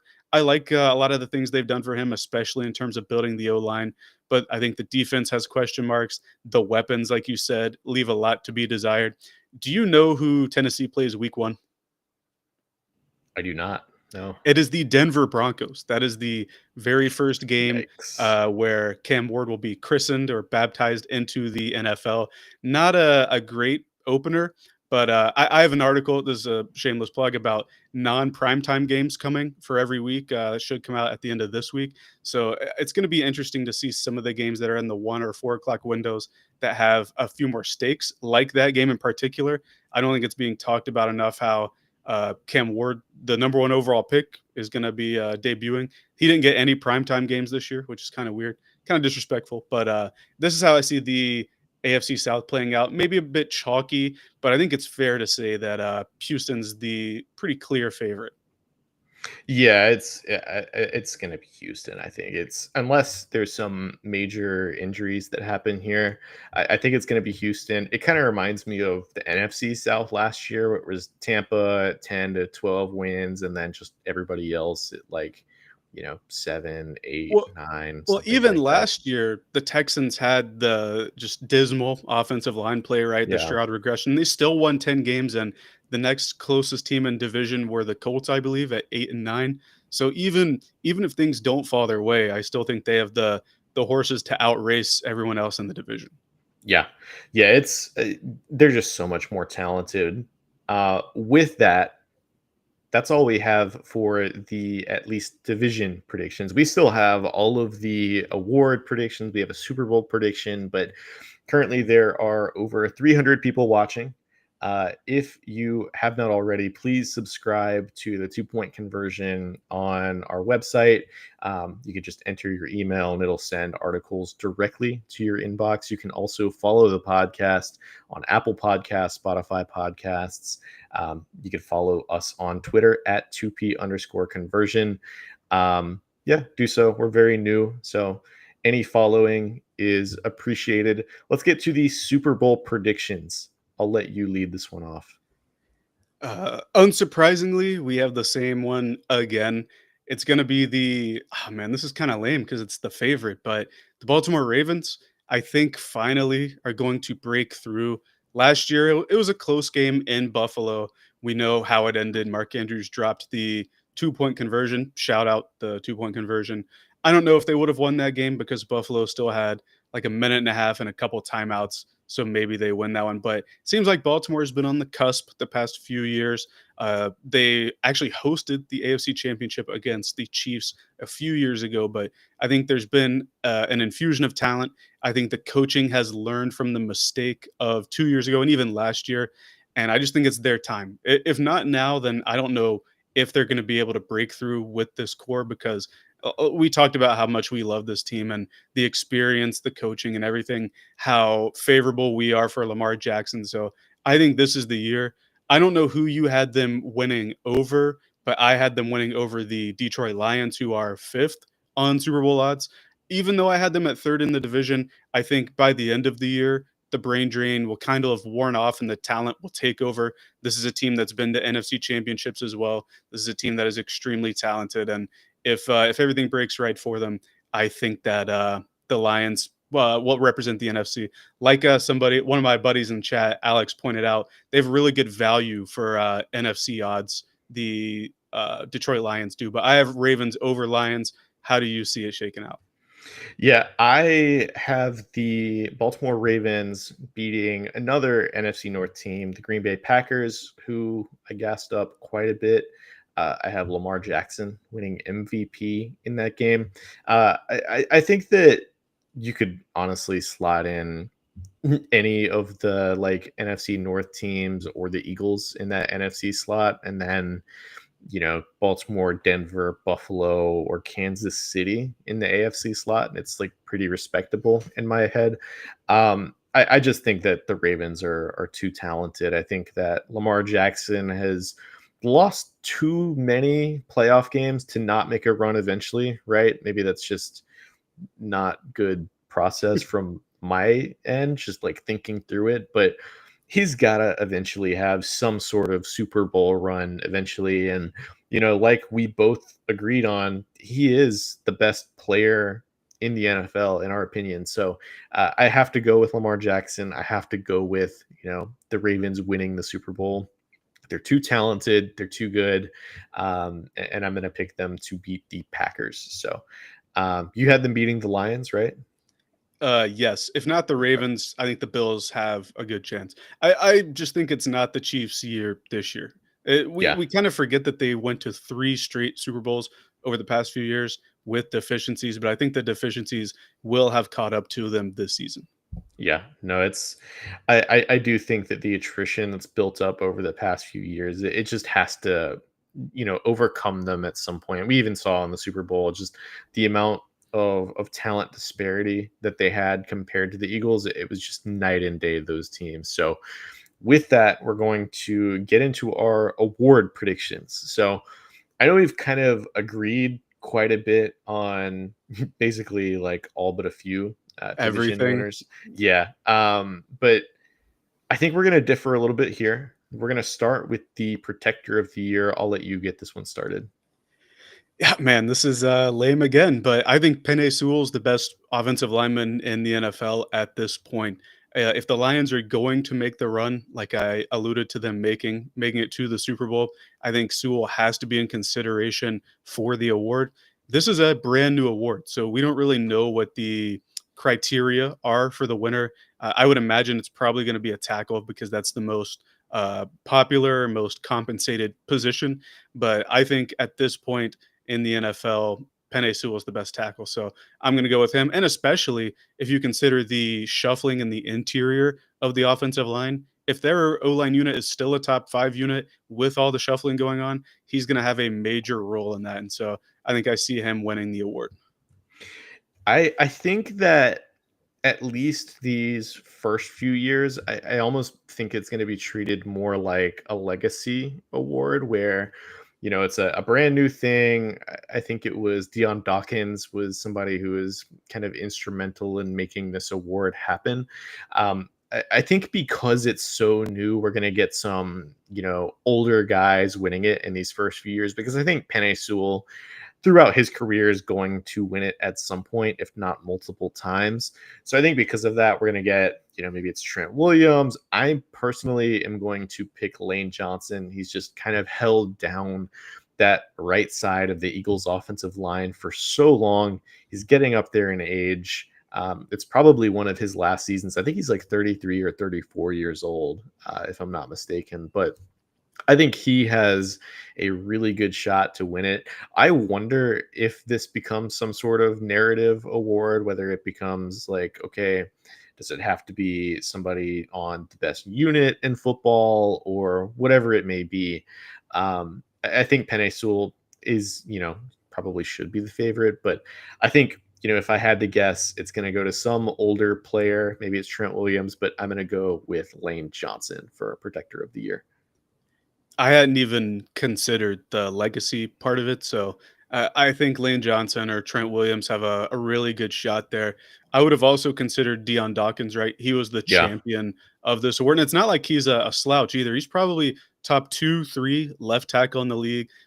If not Josh Allen, he's probably the best player on that offense. So I think he would be in consideration. Excuse me. If Tristan Wirfs weren't going to miss time, I think he'd be up there as well. The transition from right to left tackle and him being one of the better tackles in the league, I think, has been understated over the past 16 months or so. So I Yeah. think that he'd be in consideration as well. Yeah, those three I had written down. Paris Johnson, I think, just like he's somebody who has kind of grown each of the past 2 years since he's been in the NFL. I think if there's somebody that hasn't really been talked about with this award, he's somebody that I think could maybe jump in terms of he's a third year guy. Could he make the jump into elite status? But it's also hard for somebody who's not elite on the offensive line to kind of jump into that recognition because they don't accumulate a lot of stats. So people don't really see the impact of these guys, which is the whole point of this award becoming a thing. Let's move on to comeback player of the year. Who did you end up picking? So I'm going to go against the usual QB grain, and I'm going to go with Christian McCaffrey. I think that, and a lot of the awards that I have here are played off my scenario of the playoff teams and the divisions. And because that's going to matter, a lot of the voters do care about the standings and stuff like that. And if the 49ers are going to win the division, it's going to be off the back of Christian McCaffrey. When he's on the field, he's one of the probably 5 best offensive weapons. You can maybe cut it down to 3 if he's really in the zone and Shanahan is scheming stuff up for him. With a lot of the receiver injuries that they're going to have early in the year, I think McCaffrey's going to touch the ball early and often. And if he plays the whole year, he might get another or close to another thousand season. And I think all of that, him being the bell cow, number one offensive option on the 49ers, who I think ended up as the 3rd seed in my playoff prediction, I think that's enough to earn him the award. Man, I really want to agree with you. As somebody that loves Christian McCaffrey, as somebody that loves when he's good, especially he's dealt with so many injuries over the years. I he's a 30-year-old running or not 30. He's old for a running back. We'll say that. And I just in my head can never get over the late 20s age with some of these running backs. because of that reason, as much as I wanted to pick Christian McCaffrey, I'm going with Dak Prescott. Um, every single year, I mean, we can lump Coach of the Year in this conversation as well. You can see those odds are on this page as well. Um, Comeback Player of the Year becomes about narratives almost more than any other award. And if Dak Prescott comes back to Dallas, they're a playoff team, whether it's a 5 seed, 6 seed, or winning the NFC East over the Eagles. That fan base might be loud enough to where it's hard not to give Dak comeback player of the year, especially with just how bad that Cowboys offense looked in some aspects last year. Like, I mean, CeeDee Lamb went from being the fantasy wide receiver one in 2023 to like barely, being a like top 12, 16 receiver in fantasy. That's kind of a maybe not the best point to make, but just kind of exemplifies the struggles of this offense without Dak Prescott. Like, he is the engine, as most quarterbacks are, but for him to come back and potentially take this Cowboys team to the playoffs, I think it's going to be very loud for him to potentially win this award. For sure. I think it is a quarterback award. Aiden Hutchinson, like we said earlier, would have been Defensive Player of the Year had he not been injured. I thought about JJ McCarthy before looking at the odds or anything. And I don't know if he would qualify because he didn't play before well, he played one preseason game, but he didn't really play before that. So I'm not sure how that would work. But if he has a stellar season, who knows? I was looking at this just now with the Dak Prescott versus McCaffrey thing. You know what it reminded me of? The 2012 season with Peyton Manning and Adrian Peterson. Both of those guys came back from injuries. Both had Yeah. really good years. Peterson wins the MVP, but he doesn't win comeback player of the year. That went to Peyton Manning. So maybe I'm not saying Dak Prescott or Christian McCaffrey will be in the MVP talk, but it certainly lends itself to being a quarterback slash narrative driven award, with probably one recent exception to the narrative driven award that we Yeah. touched on last week. But yeah, I think Dak Prescott's a good pull. Aiden Hutchinson, I want to say that I mean, if he wins Defensive Player of the Year, then he's going to win this one as well, probably. Steph Diggs, we'll see. Every clip I see of Stephon Diggs in training camp, he looks like completely the same player that he did in Buffalo, which is incredibly impressive to me. I'm not sure if that means he'll be like completely dead a year from now, but at least in 2025, he looks to be a legitimate wide receiver one, maybe. McCarthy, I didn't even know that he would qualify for comeback player of the year just because we haven't even seen him in the NFL yet. I honestly wonder, do you know if he qualifies for rookie of the year? I don't think he does based off of the betting odds I saw. I don't think so. I don't think it's like the NBA where you like garnish seasons that you miss. So I Ben don't think he Simmons, would qualify. the Yeah, most Ben. fake rookie of the year. It's funny. My buddy in the chat who talked about the Lions odds earlier, he's a Louisville fan, and he was not happy when Ben Simmons won it over Donovan Mitchell that year. I would be angry too if I were a Louisville guy. Yeah, no, that's unfortunate for Donovan Mitchell and also JJ McCarthy not going to win Rookie of the Year. It would maybe even be a layup if he was just like even average in that system, but comeback player of the year, I don't see it for him.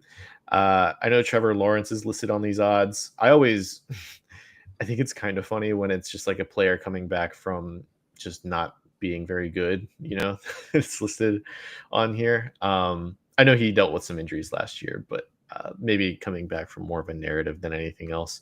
Let's get to Coach of the Year. I picked Matt LaFleur, Green Bay. This is kind of analogous with the standings predictions that we were very in depth on for like an hour and a half just now. I think that, if Green Bay does what I think that they'll do, going to the Super Bowl, I know that doesn't count for this prediction, but taking the 2 seed in the NFC North, winning potentially 13, 14 games in the NFC, I think that's going to be enough to win Matt LaFleur Coach of the Year. I know in my predictions, I also had Denver winning their division. I just can't bring myself to give this award to Sean Payton. I can't do it. So, by default, it's going to go to Matt LaFleur and the Packers, who I think are just, due for an explosion this year. I understand your reasoning, but over the last decade or so, I don't think coach of the year necessarily goes to the guy that deserves it or the guy that coaches the best team. It's really more of the what coach does the best job or beats expectations or something like that. And if you look at the highest odds guys, it kind of reflects that, right? Ben Johnson, the Bears aren't expected to be a 12-win team, right? But if he takes them from 5 wins to 9 wins and they make the playoffs, that's really unexpected. Aaron Glenn, Vrabel, Pete Carroll, Liam Cohen, the same thing. Mike McDonald, the Seahawks won 10 games last year.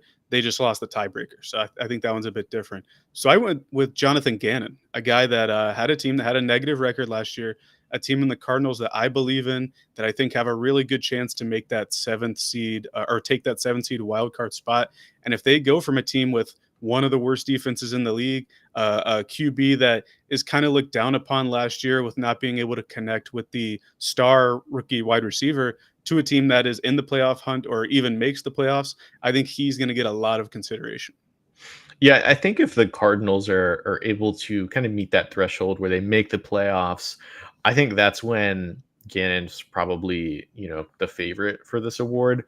I know with this these odds, it's like all first year coaches and then like Mike McDonald at plus 1400.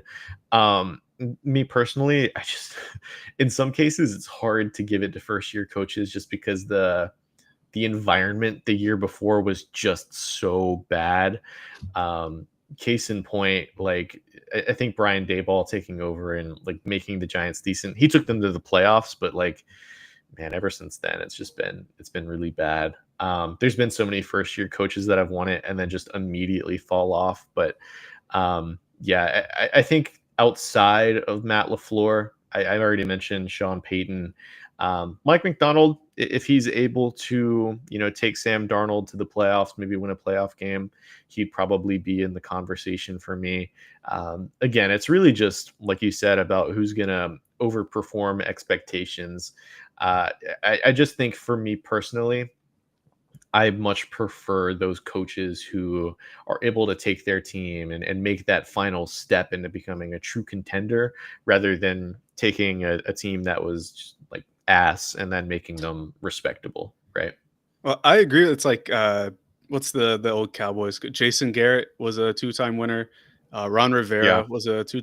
Granted, Rivera deserved it. I think at least on the first time in 2013, I think he deserved it. And Yeah. it's hard to not give it to the 15-1 team. So I understand your point. I think it is though recently about overperforming expectations. Yeah. Yeah. No, I could see that. Like in 2023, I would have had like Sean McVay having it, for instance, where he's a good team that was, I think it was 4 or 5 wins and then turned them without a first round pick into like a really good playoff team, something like that. But I know that was, I think, the Kevin Stefanski year where he took Flacco to the playoffs. But yeah, this one's probably Comeback where player of the year, Flacco. oh my gosh. Yeah. This one's probably where I differ the most compared to consensus, at least in my personal philosophy with how I would go about this award. But moving on, we are going to get to the rookies. Offensive rookie of the year, defensive rookie of the year. We'll start with offensive. Who did you end up picking? I went with the favorite again. I think Ashton Genty has a very big runway to have a lot of touches. Even at Boise State, when he was playing against defensive lines that overwhelmed his O line, he still put forth numbers. He had 100 yards in the Oregon and Penn State games. A couple fumbles, but he bounced back. And I really think that he's going to get a ton of touches. If you look at some of the highest drafted running backs over the last decade or so, they all have monster rookie years like Saquon, Ezekiel Elliott. Bijan didn't have the highest, and Jameer Gibbs split carries, but you can't really see a situation where Ashton Genty is splitting a lot of carries in Las Vegas right now. I think Raheem Mostert is the other back there, if I'm not mistaken. Wow. So I really think it's going to be the Genty show. Genty and Bowers, obviously, but I think he's going to get a lot of touches, and that's ultimately going to culminate in like a 1,300 plus yards, almost 10 touchdowns, maybe more. And I think that'll get him the award. I have a take about Ashton Genty, or not really about Ashton Genty, but he's involved with the take. We'll talk about it later. But I'm going to pick Cam Ward plus 300 on these odds. I think that, so long as a quarterback can get like, I don't know, an average, league average stat line, especially in the context of the Titans offense, he's just going to win rookie of the year like every single time. People just become enamored with like a 22, 23-year-old being a league average quarterback in the NFL as a rookie. It's incredibly impressive. If Cam Ward can even just do that, I think he's going to win rookie of the year. But it might be hard because the starting point is just nobody talking about him or really even caring about him at all, even though he was the first overall pick and probably only the first really like first round worthy quarterback that should have gone round one, at least in my opinion. Um, Depending on how you view Jackson Dart. I know I'm lower than most people, but um, I like Cam Ward quite a bit. I think he's going to be a pretty good quarterback for the Titans, hopefully, moving forward. I also considered Tedoroa McMillan. I think that he potentially could get like 1,100 yards in this offense as a rookie. We've seen so many like top 10 receivers just out of the gate immediately explode and be incredible. McMillan's going to be the number one target in this Panthers offense. If you watched any of the preseason games, anytime the ones are out there, he's getting like a majority of the targets in that offense. Bryce Young, if he continues on what he built, then McMillan should have no issues getting like a ton of targets, a ton of catches, and a ton of touchdowns. So I'm optimistic about his outlook. You mentioned Genty. He's going to be good. I don't really have anything else to say on him. Ja'Cory Krosky Merritt. Can he actually be decent? I don't think he's going to be rookie of the year, but can he be like a starting caliber running back as a 7th-round pick? They're confident enough to have traded Brian Robinson. So I think that says a lot. Travion Henderson. I mentioned Ashton Genty being in a take later. Travion Henderson is also involved in that take, but I am really excited to watch him in this Patriots offense. I think he has the most juice of anybody on that team. So if he's somebody that can rack up just some all-purpose yards, some touchdowns on the ground, some touchdowns through the air, I think that he's going to be maybe in consideration for this award. Yeah, I think QB, any QB that does well has a chance, right? I know Jaden Daniels and CJ Stroud deserved theirs, but even if you have a crazy rookie output as a running back or a receiver, the QB usually wins it. The one thing I will say about Tedero McMillan, T Mac, the Panthers' top 10 pick receiver, if you look at what Bryce Young did in the first year, Bryce Young was in the league with Adam Thielen. He had over 1,000 yards and less than 10 yards a catch. Like he was being force fed targets. If you look at what Dave Canales did the one year that he was calling plays in Tampa Bay, Mike Evans force fed targets. He force fed targets to Deontay Johnson and later Xavier Legette. So the number one guy is going to get his. So I think McMillan could have a chance there. Defense, the defensive rookie, however, we're pretty much in agreement. I think Abdul Carter has a very good opportunity to like just rack up pure numbers, right? He's going to be coming into that spot the third most dangerous guy that offensive linemen have to plan for, right? So if you have Dexter Lawrence taking up a couple guys, you have Brian Burns on the number one tackle. Abdul Carter has a clear, or not a clear path, but a clearer path to the quarterback than all of the other rookie edge rushers that are listed here. Travis Hunter, better odds to win offensive or defensive rookie in your mind? Definitely offensive. I just don't see him playing a lot of DB snaps, to be honest Yeah. with you. I know that he wants to, and that was a big sticking point with his camp in the draft. But if you trade, not only take him into, if you trade a future first round pick to take this guy, there's just no way you can play him the volume of snaps that he was playing at Colorado. So I think he's mainly going to be a receiver.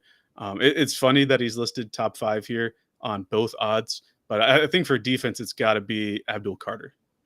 Yeah, I think Travis Hunter is just going to get force fed the ball on a ton of screens, a ton of slants, just ways that Liam Cohen's going to try and get Travis Hunter in open space. I think he could be like 1,000 yard receiver as a rookie. Defensive rookie of the year, Abdul Carter, I think is just such an easy like layup type of pick. Um, I mentioned like the Giants potentially leading the NFL in sacks next year. Abdul Carter is going to be able to take advantage of so many matchups next year because of Brian Burns and because of Dexter Lawrence. So I think he's going to have like double digit, maybe 12, maybe more than that sacks as a rookie. Like he's in my head, the edge rusher that I've been the highest on coming out of the draft in a very long time. I was higher on him than like Will Anderson, for instance, but um super high on him. I think he's like landed in a spot where he's just going to be able to wreck a game if he's able to. So, any final thoughts on offensive or defensive rookie of the year? Just that it wouldn't shock me if Carter's like top 10 in sacks or something like Yeah, that. It's his situation is just so clean compared to a lot of rookies on both offense and defense. I think he probably fell into the best fit. yeah, for sure. Let's get into offensive and defensive player of the year. This one, I think it's a really interesting race because you've got Saquon, you've got Jamar Chase, a bunch of just established veterans at this point. Who did you end up going with for offensive player of the year? So my guy is on the graphic here, but he's in last in terms of odds. I went with Bijan Robinson. I went back and forth about running back receiver to start, and Jamar Chase triple crowned last year. I think that's the seventh time since the merger that's happened, and he didn't get a single vote because Saquon Barkley hit 2,000 Yeah. yards, which I think has happened 9 times. So I think running backs are going to be favored.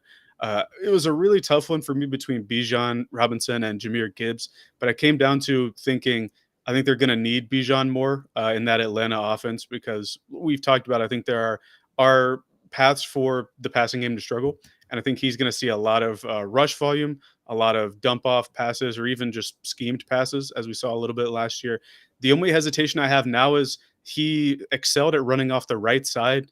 And if Caleb McGarry's replacement doesn't offer the same value in the run game, I can see that being a hit there. But I really think Bijan's going to have a huge touch count. Like it might be the number one touch getter in all of football, as far as I'm concerned. So that's where I'm going to go. Bijan Robinson, incredible player. I have the third pick in a fantasy league next week, and I've been struggling with what I want to do with it. And like I just come back to this conversation anytime I think about using that third pick. I think Jamar Chase and I think Bijan Robinson are both going to be off the board at that point.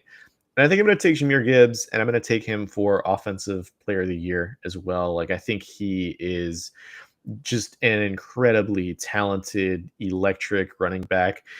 We really haven't seen this type of player in the NFL before. Somebody who's as light as he is, who excels in open space as well as Jameer Gibbs does.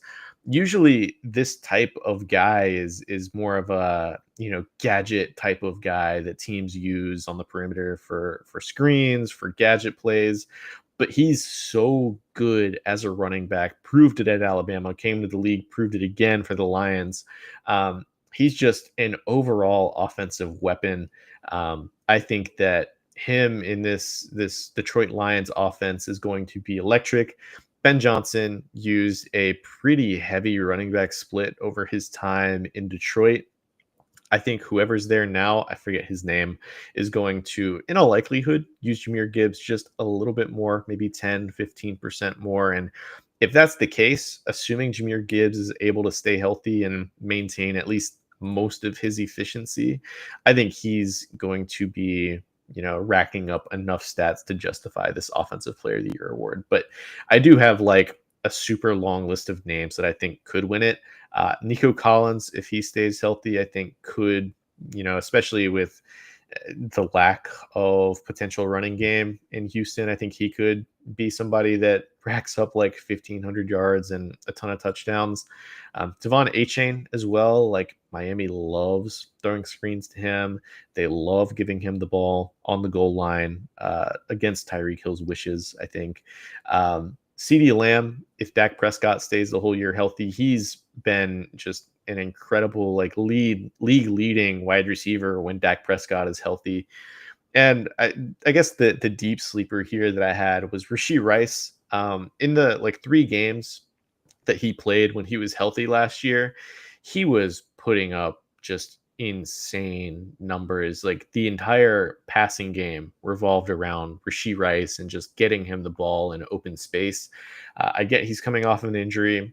I get that he's likely to be suspended, but if he's not, and if he's healthy, I think that there is a chance that he could end up becoming that guy this year. I can certainly see it. I find it difficult to envision him not getting suspended for some portion He will. of the He will. season, Yeah. and it's going to be in the middle too. It's going to be a weird kind of setup. I think the analogous one would be, and it was different circumstances, but the Cowboys left tackle got suspended.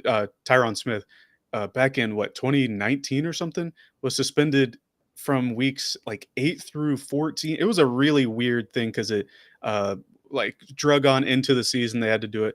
If anything happens, I think it's going to be like that. But I agree with these, but I'm going to stick with the running backs just based on what I saw. Like Jamar Chase's year was insane, and he just didn't get a Yeah. single vote, and that's the craziest part to me. So Yeah, I'm we going to didn't go even running like back. talk about him really. Like he Well, and is second they're best gonna player, have to right? do another, or he's gonna have to have another year like that. Maybe not triple Yeah. crown, but if the Bengals want to compete, he's gonna have to be a big contributor. Justin Jefferson, I believe. I know fantasy isn't the way to look at it, but I think he finished as wide receiver 2, if I'm not mistaken, with Sam Darnold. So if JJ McCarthy has a good rookie season, he's gonna be a part of it, especially considering they don't have Jordan Addison to start the year. So I Yeah. think some of the the guys we talked about last week, if they don't step up on the Vikings depth chart, Jefferson's going to have to be the guy.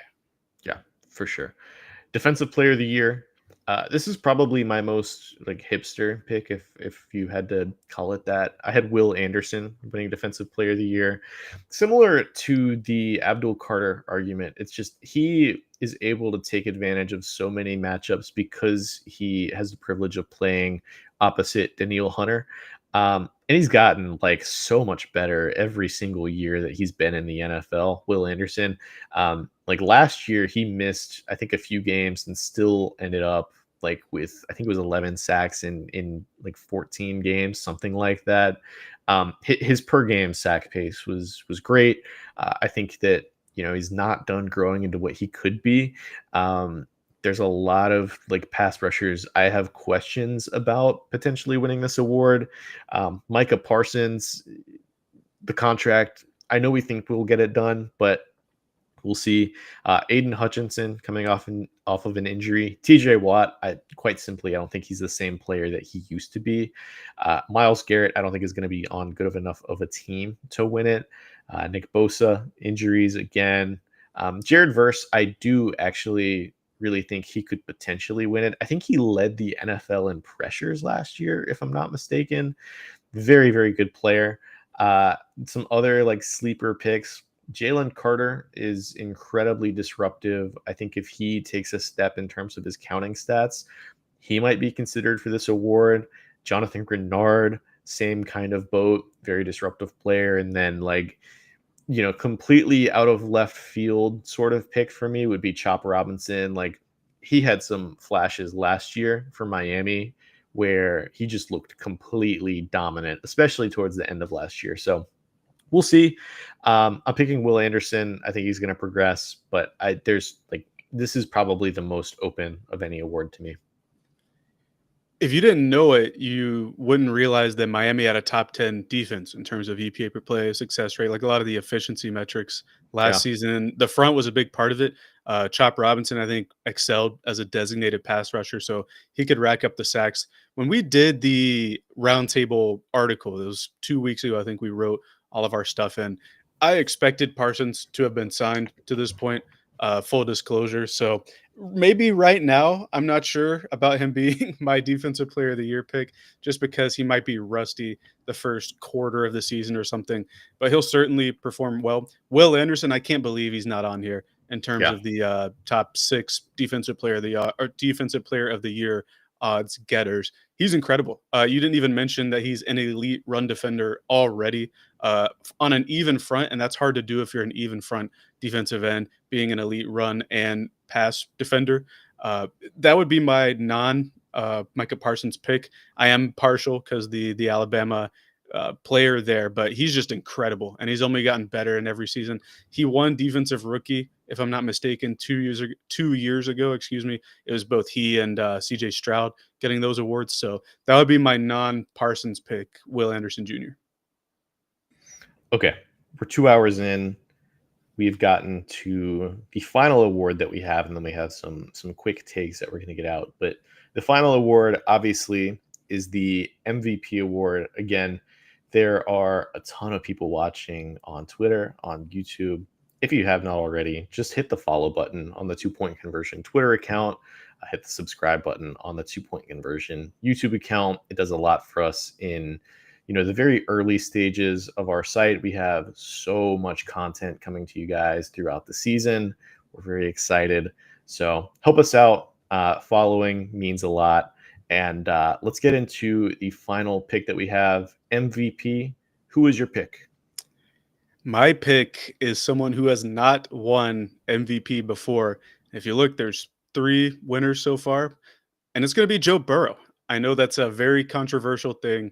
They didn't even make the playoffs last year, and to be quite frank, I think making the playoffs is almost a requirement at this point because people do take into account where your team stacks up, that kind of thing. The voters I'm talking about, but if you look at his stats last year, they were incredible. They were Some of them were even better than Lamar Jackson, who I think was my MVP candidate last year. Josh Allen obviously had a very, very good year and was deserving in his own right. But I think if the Cincinnati Bengals are going to make the playoffs, like I had them in my prediction being the 7th seed, it's going to take even more from what Burrow was able to do last year. And the MVP is a very narrative driven award. I think we can agree. And I've already seen some of the flashes on Twitter from like the NFL account or CBS Sports talking about just how good Joe Burrow was last season and how he's poised to take a step. And while I'm not feeding into just what I see on Twitter, I think when I see narrative already forming about a QB like that, I think it's bound to stick in voters' minds. Last thing I'll say is I think it. I don't want to say Josh Allen didn't deserve the award because I think Lamar Jackson's stats were a little bit better, but I think a lot of what happened last year was people's personal vote, separate from what they thought was the product on the field. Like Lamar Jackson won AP First Team All Pro and didn't win the MVP. I don't remember the last time that happened. It was probably Peyton Manning in that 2012 season when Adrian Peterson won it. I'm not saying Allen didn't deserve it, but I think that there was contention there, or it was a contested award. And I think that if we aren't prone to picking repeat winners like with Lamar Jackson last year, I think Burrow has a very good narrative driven chance, as well as him putting up enormous stats because they're going to have to score 28 plus points per game if they want to win.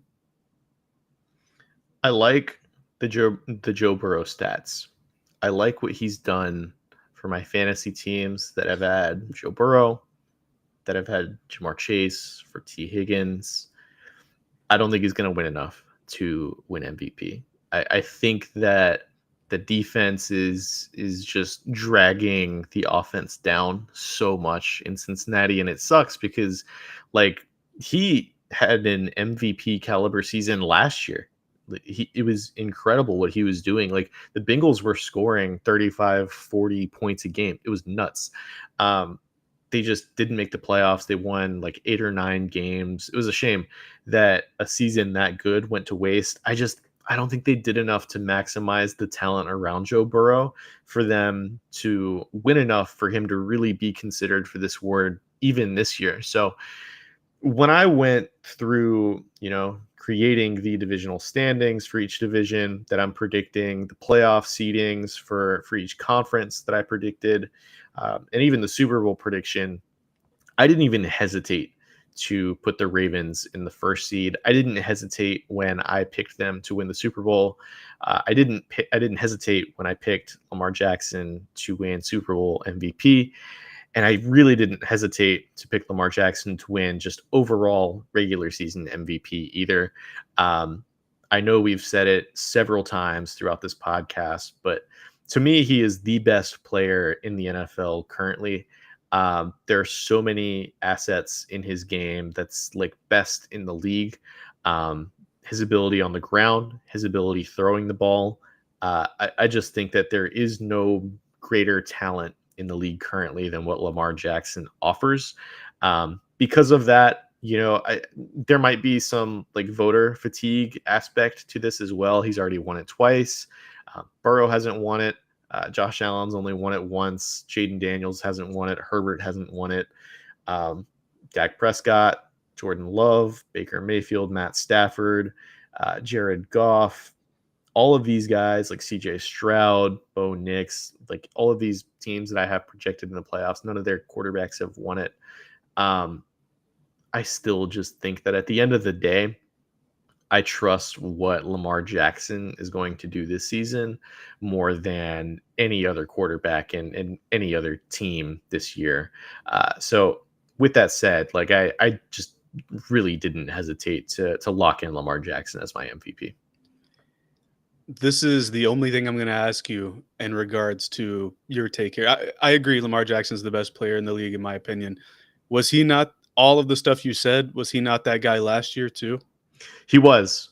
He And was. and And I legitimately think that last year was his best career season. Um, I think that's the best season I've seen from a quarterback. It yeah, wasn't it's the up there. 55 Peyton Manning touchdowns, but it was elite rushing production with peak Aaron Rodgers efficiency, and Yeah. he still didn't win it. Is kind of my thinking for somebody else taking the award. Yeah, I don't think people realize that Lamar Jackson only had like what was it, 4 interceptions last year. It Mhm. was and like 40 something passing touchdowns. That is nuts. Um, I will always appreciate his game. I think no matter what, he's probably going to finish top 2, top 3, even if he's not the guy that's like holding the trophy at the NFL Honors Show. I still think he's going to at least be like top 2, top 3, even if like it is voter fatigue. He doesn't win the narrative award. Like this is something that I think people are projecting the Ravens to be the first seed pretty heavily. I mean, we looked at the Super Bowl odds and they were the favorites. So, um, is it likely that he wins the MVP award? No. Uh, do I think that he'll have the narrative on his side? Probably not. But I don't think I can pick against him right now, just based off of what I've seen, how he's played, and the talent that he brings. For sure.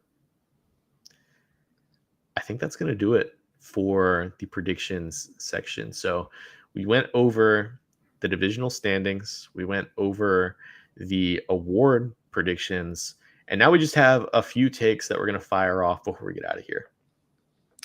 So you can go ahead and get started. I think you have your first take. Yeah, and it goes back to Drake May, a guy we talked about almost an hour ago, if if I think I'm right there. I think he's going to have the most passing yards of all the year 2 QBs. So that includes Caleb Williams, Jaden Daniels, Drake May himself, Michael Penix, JJ McCarthy, and Bo Nix. Out of all those teams, I think the Patriots are probably the worst, which means they're going to be playing from behind, which means he's going to have to be throwing the ball. I think all those other teams have better run games, at least that they've proven they have better run games on paper than the Patriots are, because there's a lot of turnover with New England. And you brought up Travion Henderson. You know what he's really good at? Catching the ball and taking it the distance. So I think with some of the additions in the weapons department, with some of the offensive line pieces being better, and by sheer virtue of them having to score a lot of points, I think Drake May is going to lead all the year 2 QBs in passing yards. I'm gonna grade this an A plus. I already mentioned just how much I love Drake May, how much I think he's going to be able to elevate his team, not only this year but in the future. Um, I think that him leading, second year quarterbacks, Jaden Daniels, Bo Nix, Caleb Williams, JJ McCarthy, Michael Penix in overall passing yards in year 2. I don't think that's that hot of a take. Maybe Jaden Daniels, maybe Bo Nix have, better overall seasons because of the overall offensive ecosystem that each of those guys are placed into. But I think, when we're looking, a year from now, whether Drake May had a successful second year of his career, I think we'll be looking back and thinking that. I think that we'll have an answer in terms of what he could potentially be in his peak. So I love Drake May. I'm gonna grade this an A plus, and yeah, I'm super high on his potential, what he could be. So with that, my first take actually kind of falls in line with this at least a little bit. Um, my take is that I think Trevion Henderson is going to gain more all purpose yards than Ashton Genty in 2025. I think he's the only one in the Patriots offense, Trevion Henderson, that has anything resembling juice. He's explosive out of the backfield. He can line up and run routes. He's going to get a ton of screen catches in this offense. All of the reports out of camp are that Trevion Henderson has been incredible. One of, if not the best player on the team, not just the offense. He was hyper efficient at Ohio State. He didn't fumble. I get that a lot of that's because he got the split carries with another second round running back, but he's going to split carries, I think, with Ramondre Stevenson, who will be I hate how like every backfield is compared to David Montgomery and Jameer Gibbs now, but David Montgomery Ramondre Stevenson is David Montgomery in this offense. So I think that we could see around 1,500 total yards from Trevion Henderson, maybe 900 on the ground, 500 or so via catching the ball. But yeah, I think that might be enough to get more than Ashton Genty, who I think we'll get around like maybe 1,300 in 2025. I'm giving this one an A. The only part not giving it a plus is I just have so much faith in Ashton Genty and how he can take literally any carry to the house. If you watch Yeah. they were Mountain West, right? The Mountain West championship against, I think it was UNLV. They were like, it took him a little bit, but near the end of the first quarter, and once he started going, every single carry, he broke like 5 tackles and just housed it. And so I feel like Genty's going to be able to do that a lot in the league, but Henderson's going to have a ton of touches, right? Yeah. He hasn't played a game yet, so it's hard to speculate like comparatively how he is to the rest of the skill position players, but I think he has the most juice like you're talking about. He certainly can take anything to the house, and I think the maybe 900 rushing plus 500 receiving that you've written down here could really carry weight with Henderson. He's going to end up with the majority of the touches at the end of the season. And I think his passing yardage or his ability to catch the pass and take passes far is going to play into that. So I'm going to give that one an A. What is your second take? So we are officially in college football season. Last week we kicked off our 2026 draft coverage. So every week that we do this, I'm going to try to have one of my takes be college football related. This week, week 1, we have 3 top 10 matchups. Texas, Ohio State at noon on Saturday. We have Notre Dame, Miami on Friday night, and then LSU, Clemson on Saturday night. I'm just going to pick the winners right now. The first game is going to be Texas. I don't know if Ohio State is favored, but I suspect they should be in the eyes of fans because they just won the national championship. But I think Texas is going to go into Ohio State. They're going to get the win. Ohio State might be a little slow after losing more than 10 starters to the NFL draft, which is a good thing, right? They're a really good team. And I think the Arch Manning hype continues to build. We talked a lot about Arch Manning and what he can be last week. I think Texas wins that one. I think Notre Dame beats Miami in Miami. I think new quarterback CJ Carr provides a bit more in the passing game than Riley Leonard was able to. And Jeremiah Love, who we also talked about last week, I think he's going to have a breakout game once he finally gets 20 touches at least. If you look at his touch count last year, he wasn't getting more than 12 in most of the games. So I think we get a lot from him, and Carson Beck looks more of the same now that he transferred to Miami. The third matchup, I think Clemson beats LSU. I believe it's in Clemson, if I'm not mistaken. LSU has lost 5 straight season openers. And some were against good teams. You got to give them credit, but some of them were not. I think the LSU defense is pretty overrated despite multiple all SEC first team picks on that defense. And just to tell you the truth, Clemson has a top 3 roster in all of college football. I think they're going to hit the ground running to start their season and build a strong college football playoff case. I believe Clemson's only losses last year outside of Louisville were SEC teams. So I think they're going to rectify before the playoff, that is. And I think they're going to rectify that this year by beating LSU week 1. So Texas, Notre Dame, Clemson win the 3 top 10 matchups on Friday and Saturday. Man, I think I'm having a hard time setting aside my personal biases for this because I think you chose like my least favorite team in each of these matchups. Well, I'm not a fan of Clemson either, as you might expect. Fair, fair. Who do you have winning South Carolina, Virginia Tech? Just so. Uh, Probably South Carolina. Okay. Sellers is just him. What can I say? Okay. I'm not factoring that in. I just wanted to know. Uh, let's. I'm gonna grade this a B plus. I think Ohio State still beats Texas.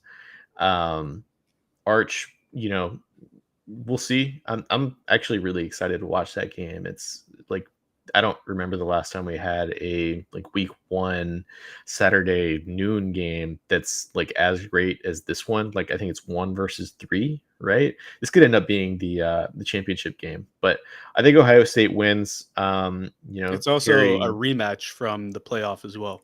That's right. Yeah. Yeah. I mean, I could see Texas. I think Texas, I was reading an article on the Athletic and like they had their college football team make picks on the season. And I think a majority of them chose Texas to win the championship. So I could see them very easily winning this game, but I'm going to go with Ohio State there. Other than that, I think Notre Dame beats Miami. I think Clemson beats LSU. Clemson looks like incredible on paper. We'll see how it looks in a game, but like their defensive line, especially, I think their weapons are better than I won't say almost any other team, but like more than a lot of these teams that we'll be seeing in the playoff. I'm going to give it a B. I'm going to give it a B only because I just, I'm going to pick OSU, and then I think B, it's just like Clemson. I can't. Why do you have to include this matchup? Because I just. It's a top 10 matchup. I don't think Man. we've ever had 3 top 10s in week 1, and I'm pretty sure 1 versus 3 is the highest week 1 matchup, maybe ever, maybe in the AP era. I'm not super sure, but at least since I've been alive, I think it's the highest rated or highest ranked matchup in week 1. What a great Labor Day weekend. But my last take here is that I think the Jags are going to finish with 5 or less wins and hand the Cleveland Browns a top 5 pick. I get the hype for the offense. I think Brian Thomas, I think, Hunter and Trevor Lawrence are all incredible players. That offensive line is like legitimately bad though. Anton Harrison's there. I think Hainsey's the center on this team right now. They haven't invested a ton in the guards, and then Walker Little is the starting left tackle, who they gave him an extension. At the end of last season, ironically, before a new regime took over. So I'm not sure how like in love with that transaction this new brain trust is, but I think the offensive line is really bad, and I think the defense. They added some secondary pieces. Caleb Ransaw. I think they added a nickel from the Cowboys as well. But Jordan there's Lewis, nothing. yes. Yeah, Jordan Lewis. Yeah, there's nothing on this defense in terms of the additions that they made that make me feel like they're anywhere near enough talented to win consistent games. We've talked about the Bengals at length this episode about how that defense is going to prevent them from winning consistently, especially in the playoffs. I think the Jags are almost like a souped up version of that because they don't have the offense to stay in these games like the Bengals do. And, considering the makeup of this team, it's still just they're building out the foundation for what they're going to be. I think it's going to be really rough. I don't think they'll regret the Travis Hunter trade because I think he's going to be an incredible player. But early on in this regime, I just struggle to see them winning consistently. I'm gonna give this one. Oh man, I'll give it a B plus. I think 5 or less wins is where I'm hung up. I could see 6 wins or 7 wins. I mean, I find it just really hard that they're gonna have 4 or something similar again with Liam Cohen and with hopefully Trevor Lawrence healthy. But I agree with. I'm gonna give it an A minus actually because I agree with every argument you're making. The secondary additions didn't fix really what they were bad at. And I mean, we talked about how bad the pass defense was, but the pass rush and getting pressure on the quarterback, that's the core issue of this defense, in my opinion. And again, it's astounding that they have two really great edge rushers and just weren't able to get the quarterback on the ground and weren't able to pressure the quarterback or win their ones in battles with offensive linemen. I think that's going to be a huge sticking point for this team. And then on offense, I agree with you. The Liam Cohen experience in Tampa Bay, and granted, their offensive line wasn't projected to be very good going into the year, but they shifted Tristan Wirfs to the left side. Luke Godeke really came along, and Graham Barton, the rookie center, was good. So they had a really good run game. I don't think that they can replicate that with the lack of talent on this offensive line in particular, and I think the run game is going to suffer because of it. I do agree that Trevor Lawrence plus Brian Thomas and Travis Hunter will be electric. We're going to see them week one, being Panthers fans, so we'll get a good taste of that. But I agree with you. The defense just really doesn't inspire confidence. And you mentioned the Bengals or the Cardinals were another team last year that had to overcome their defense. The Panthers had to overcome their defense. We've seen time and again that if you don't have, or if you have a bottom of the barrel defense in the league, it really might not matter how good the offense is. We just talked about Joe Burrow having an MVP caliber season, Jamar Chase having a triple crown, and they still missed the playoffs. So I'm going to give yours an A minus on that one, just because I think they might get to 6 or 7 wins. But I do think that the pick that they're giving Cleveland is going to be more favorable than that organization intended when they made the Travis Hunter trade. It's still going to be an incredibly rich trade for Travis Hunter. Like the number 5 pick, a future first, whatever it ends up being, a second round pick, and whatever else they gave up. It's going to be rich, but it's also like, Well, even if it's like the 12th pick, yeah, how do you feel about that as an organization? Because we both had Travis Hunter as the first player in that draft. They would have had Mason Graham probably at that spot, who was top 4 or 5 for us, and a future pick. Or then you have to look at it as Hunter without the future. I don't know how they feel about it, but it's a little rich for me. But I get the appeal with Travis Hunter. Travis Hunter, the label generational gets thrown out so much with so many different guys. It's very common, but I think that Travis Hunter is like the one case where it can immediately and unquestionably be applied, where he had a legitimate Heisman impact on 2 sides of the ball. Like that is incredible. He was the best corner and the best receiver in the draft. He was both of those things. That is a generational player. I don't have any issue with them making the trade. And I remember immediately on draft night, all I could think about was, if you're the Cleveland Browns, how can you live with the fact that you're giving up a generational type of player? I don't think I would have been able to do it, especially for future picks with a regime that's so shaky. Um, I would have just taken him if I were Cleveland. But I get it. They traded down. They got a bunch of extra assets. Um, I just think that in year one, it's maybe not going to look the best with a first year head coach, with a brand new regime, with the bones of this Jaguars team. I just don't think are as good as what maybe they would want it to be, and that's just part of the building process. I don't think that a Travis Hunter trade is going to handicap this team and potentially adding talent offensively, especially on the line later on. But I do think in year one, it's going to be a little bit rough. But I again have no issue with making that trade for Travis Hunter, because I view him as like the prospect that I've ever evaluated. I think my hang up is that I don't think you can have him be a generational impact on both sides of the ball in the That's NFL fair. Yeah. without the fear of wasting his early career. But let's hope the new head coach experience of the new head coach losing game one applies to the Jaguars this year, just for our sakes. With that said, we've been going for almost 2.5 hours at this point. We've covered so much today. Really fun episode.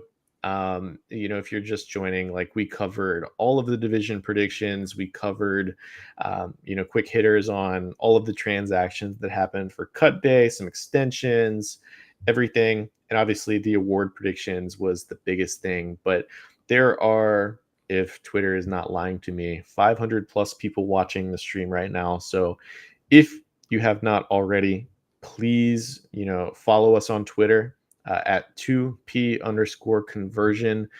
You can follow us on 2pointconversion.com. You can subscribe for free to our blog. You'll have, quality content sent right to your inbox. You won't even have to go anywhere to find it. It'll be sent straight to you. We had a roundtable that we did that was super fun, just kind of going over our picks, and then everybody else on the staff as well. Obviously, me and Jacob. We also had Akil, Steve, Evan, and I think Chandler as well made predictions. And then Colt had the graphic that we used. So please check that out if you have not already. It's a massive undertaking every year. I love doing the kind of roundtable predictions, but yeah. I mean, it means a lot to us if you follow the podcast on Spotify. Football Talk by the 2 Point Conversion. You can do it on Spotify or Apple Podcasts, actually. But yeah, subscribe to our Substack, our site. Jacob, do you have anything you want to plug before we get out of here? Like you mentioned, division previews, or a preview of every team, but we're doing it by divisions. Those are going to go out 4 at a time each day until next Tuesday or Wednesday, whenever we run out. And then we have so many articles in the works for the season and for, in my perspective, or for my department, I guess, the draft. So really looking forward to sharing those. So everyone who stuck around, thank you so much. If you want to agree with our stuff, you can subscribe and comment. If you disagree with what we said, you can also subscribe and comment and tell us how wrong we are. Both of those are appreciated. But yeah, thanks for sticking around. You can follow me at dj.png. You can follow Jacob at Jacob LaQuire, each of those on Twitter. And you can follow the show at 2p underscore conversion on Twitter. With that, we're going to get out of here. We appreciate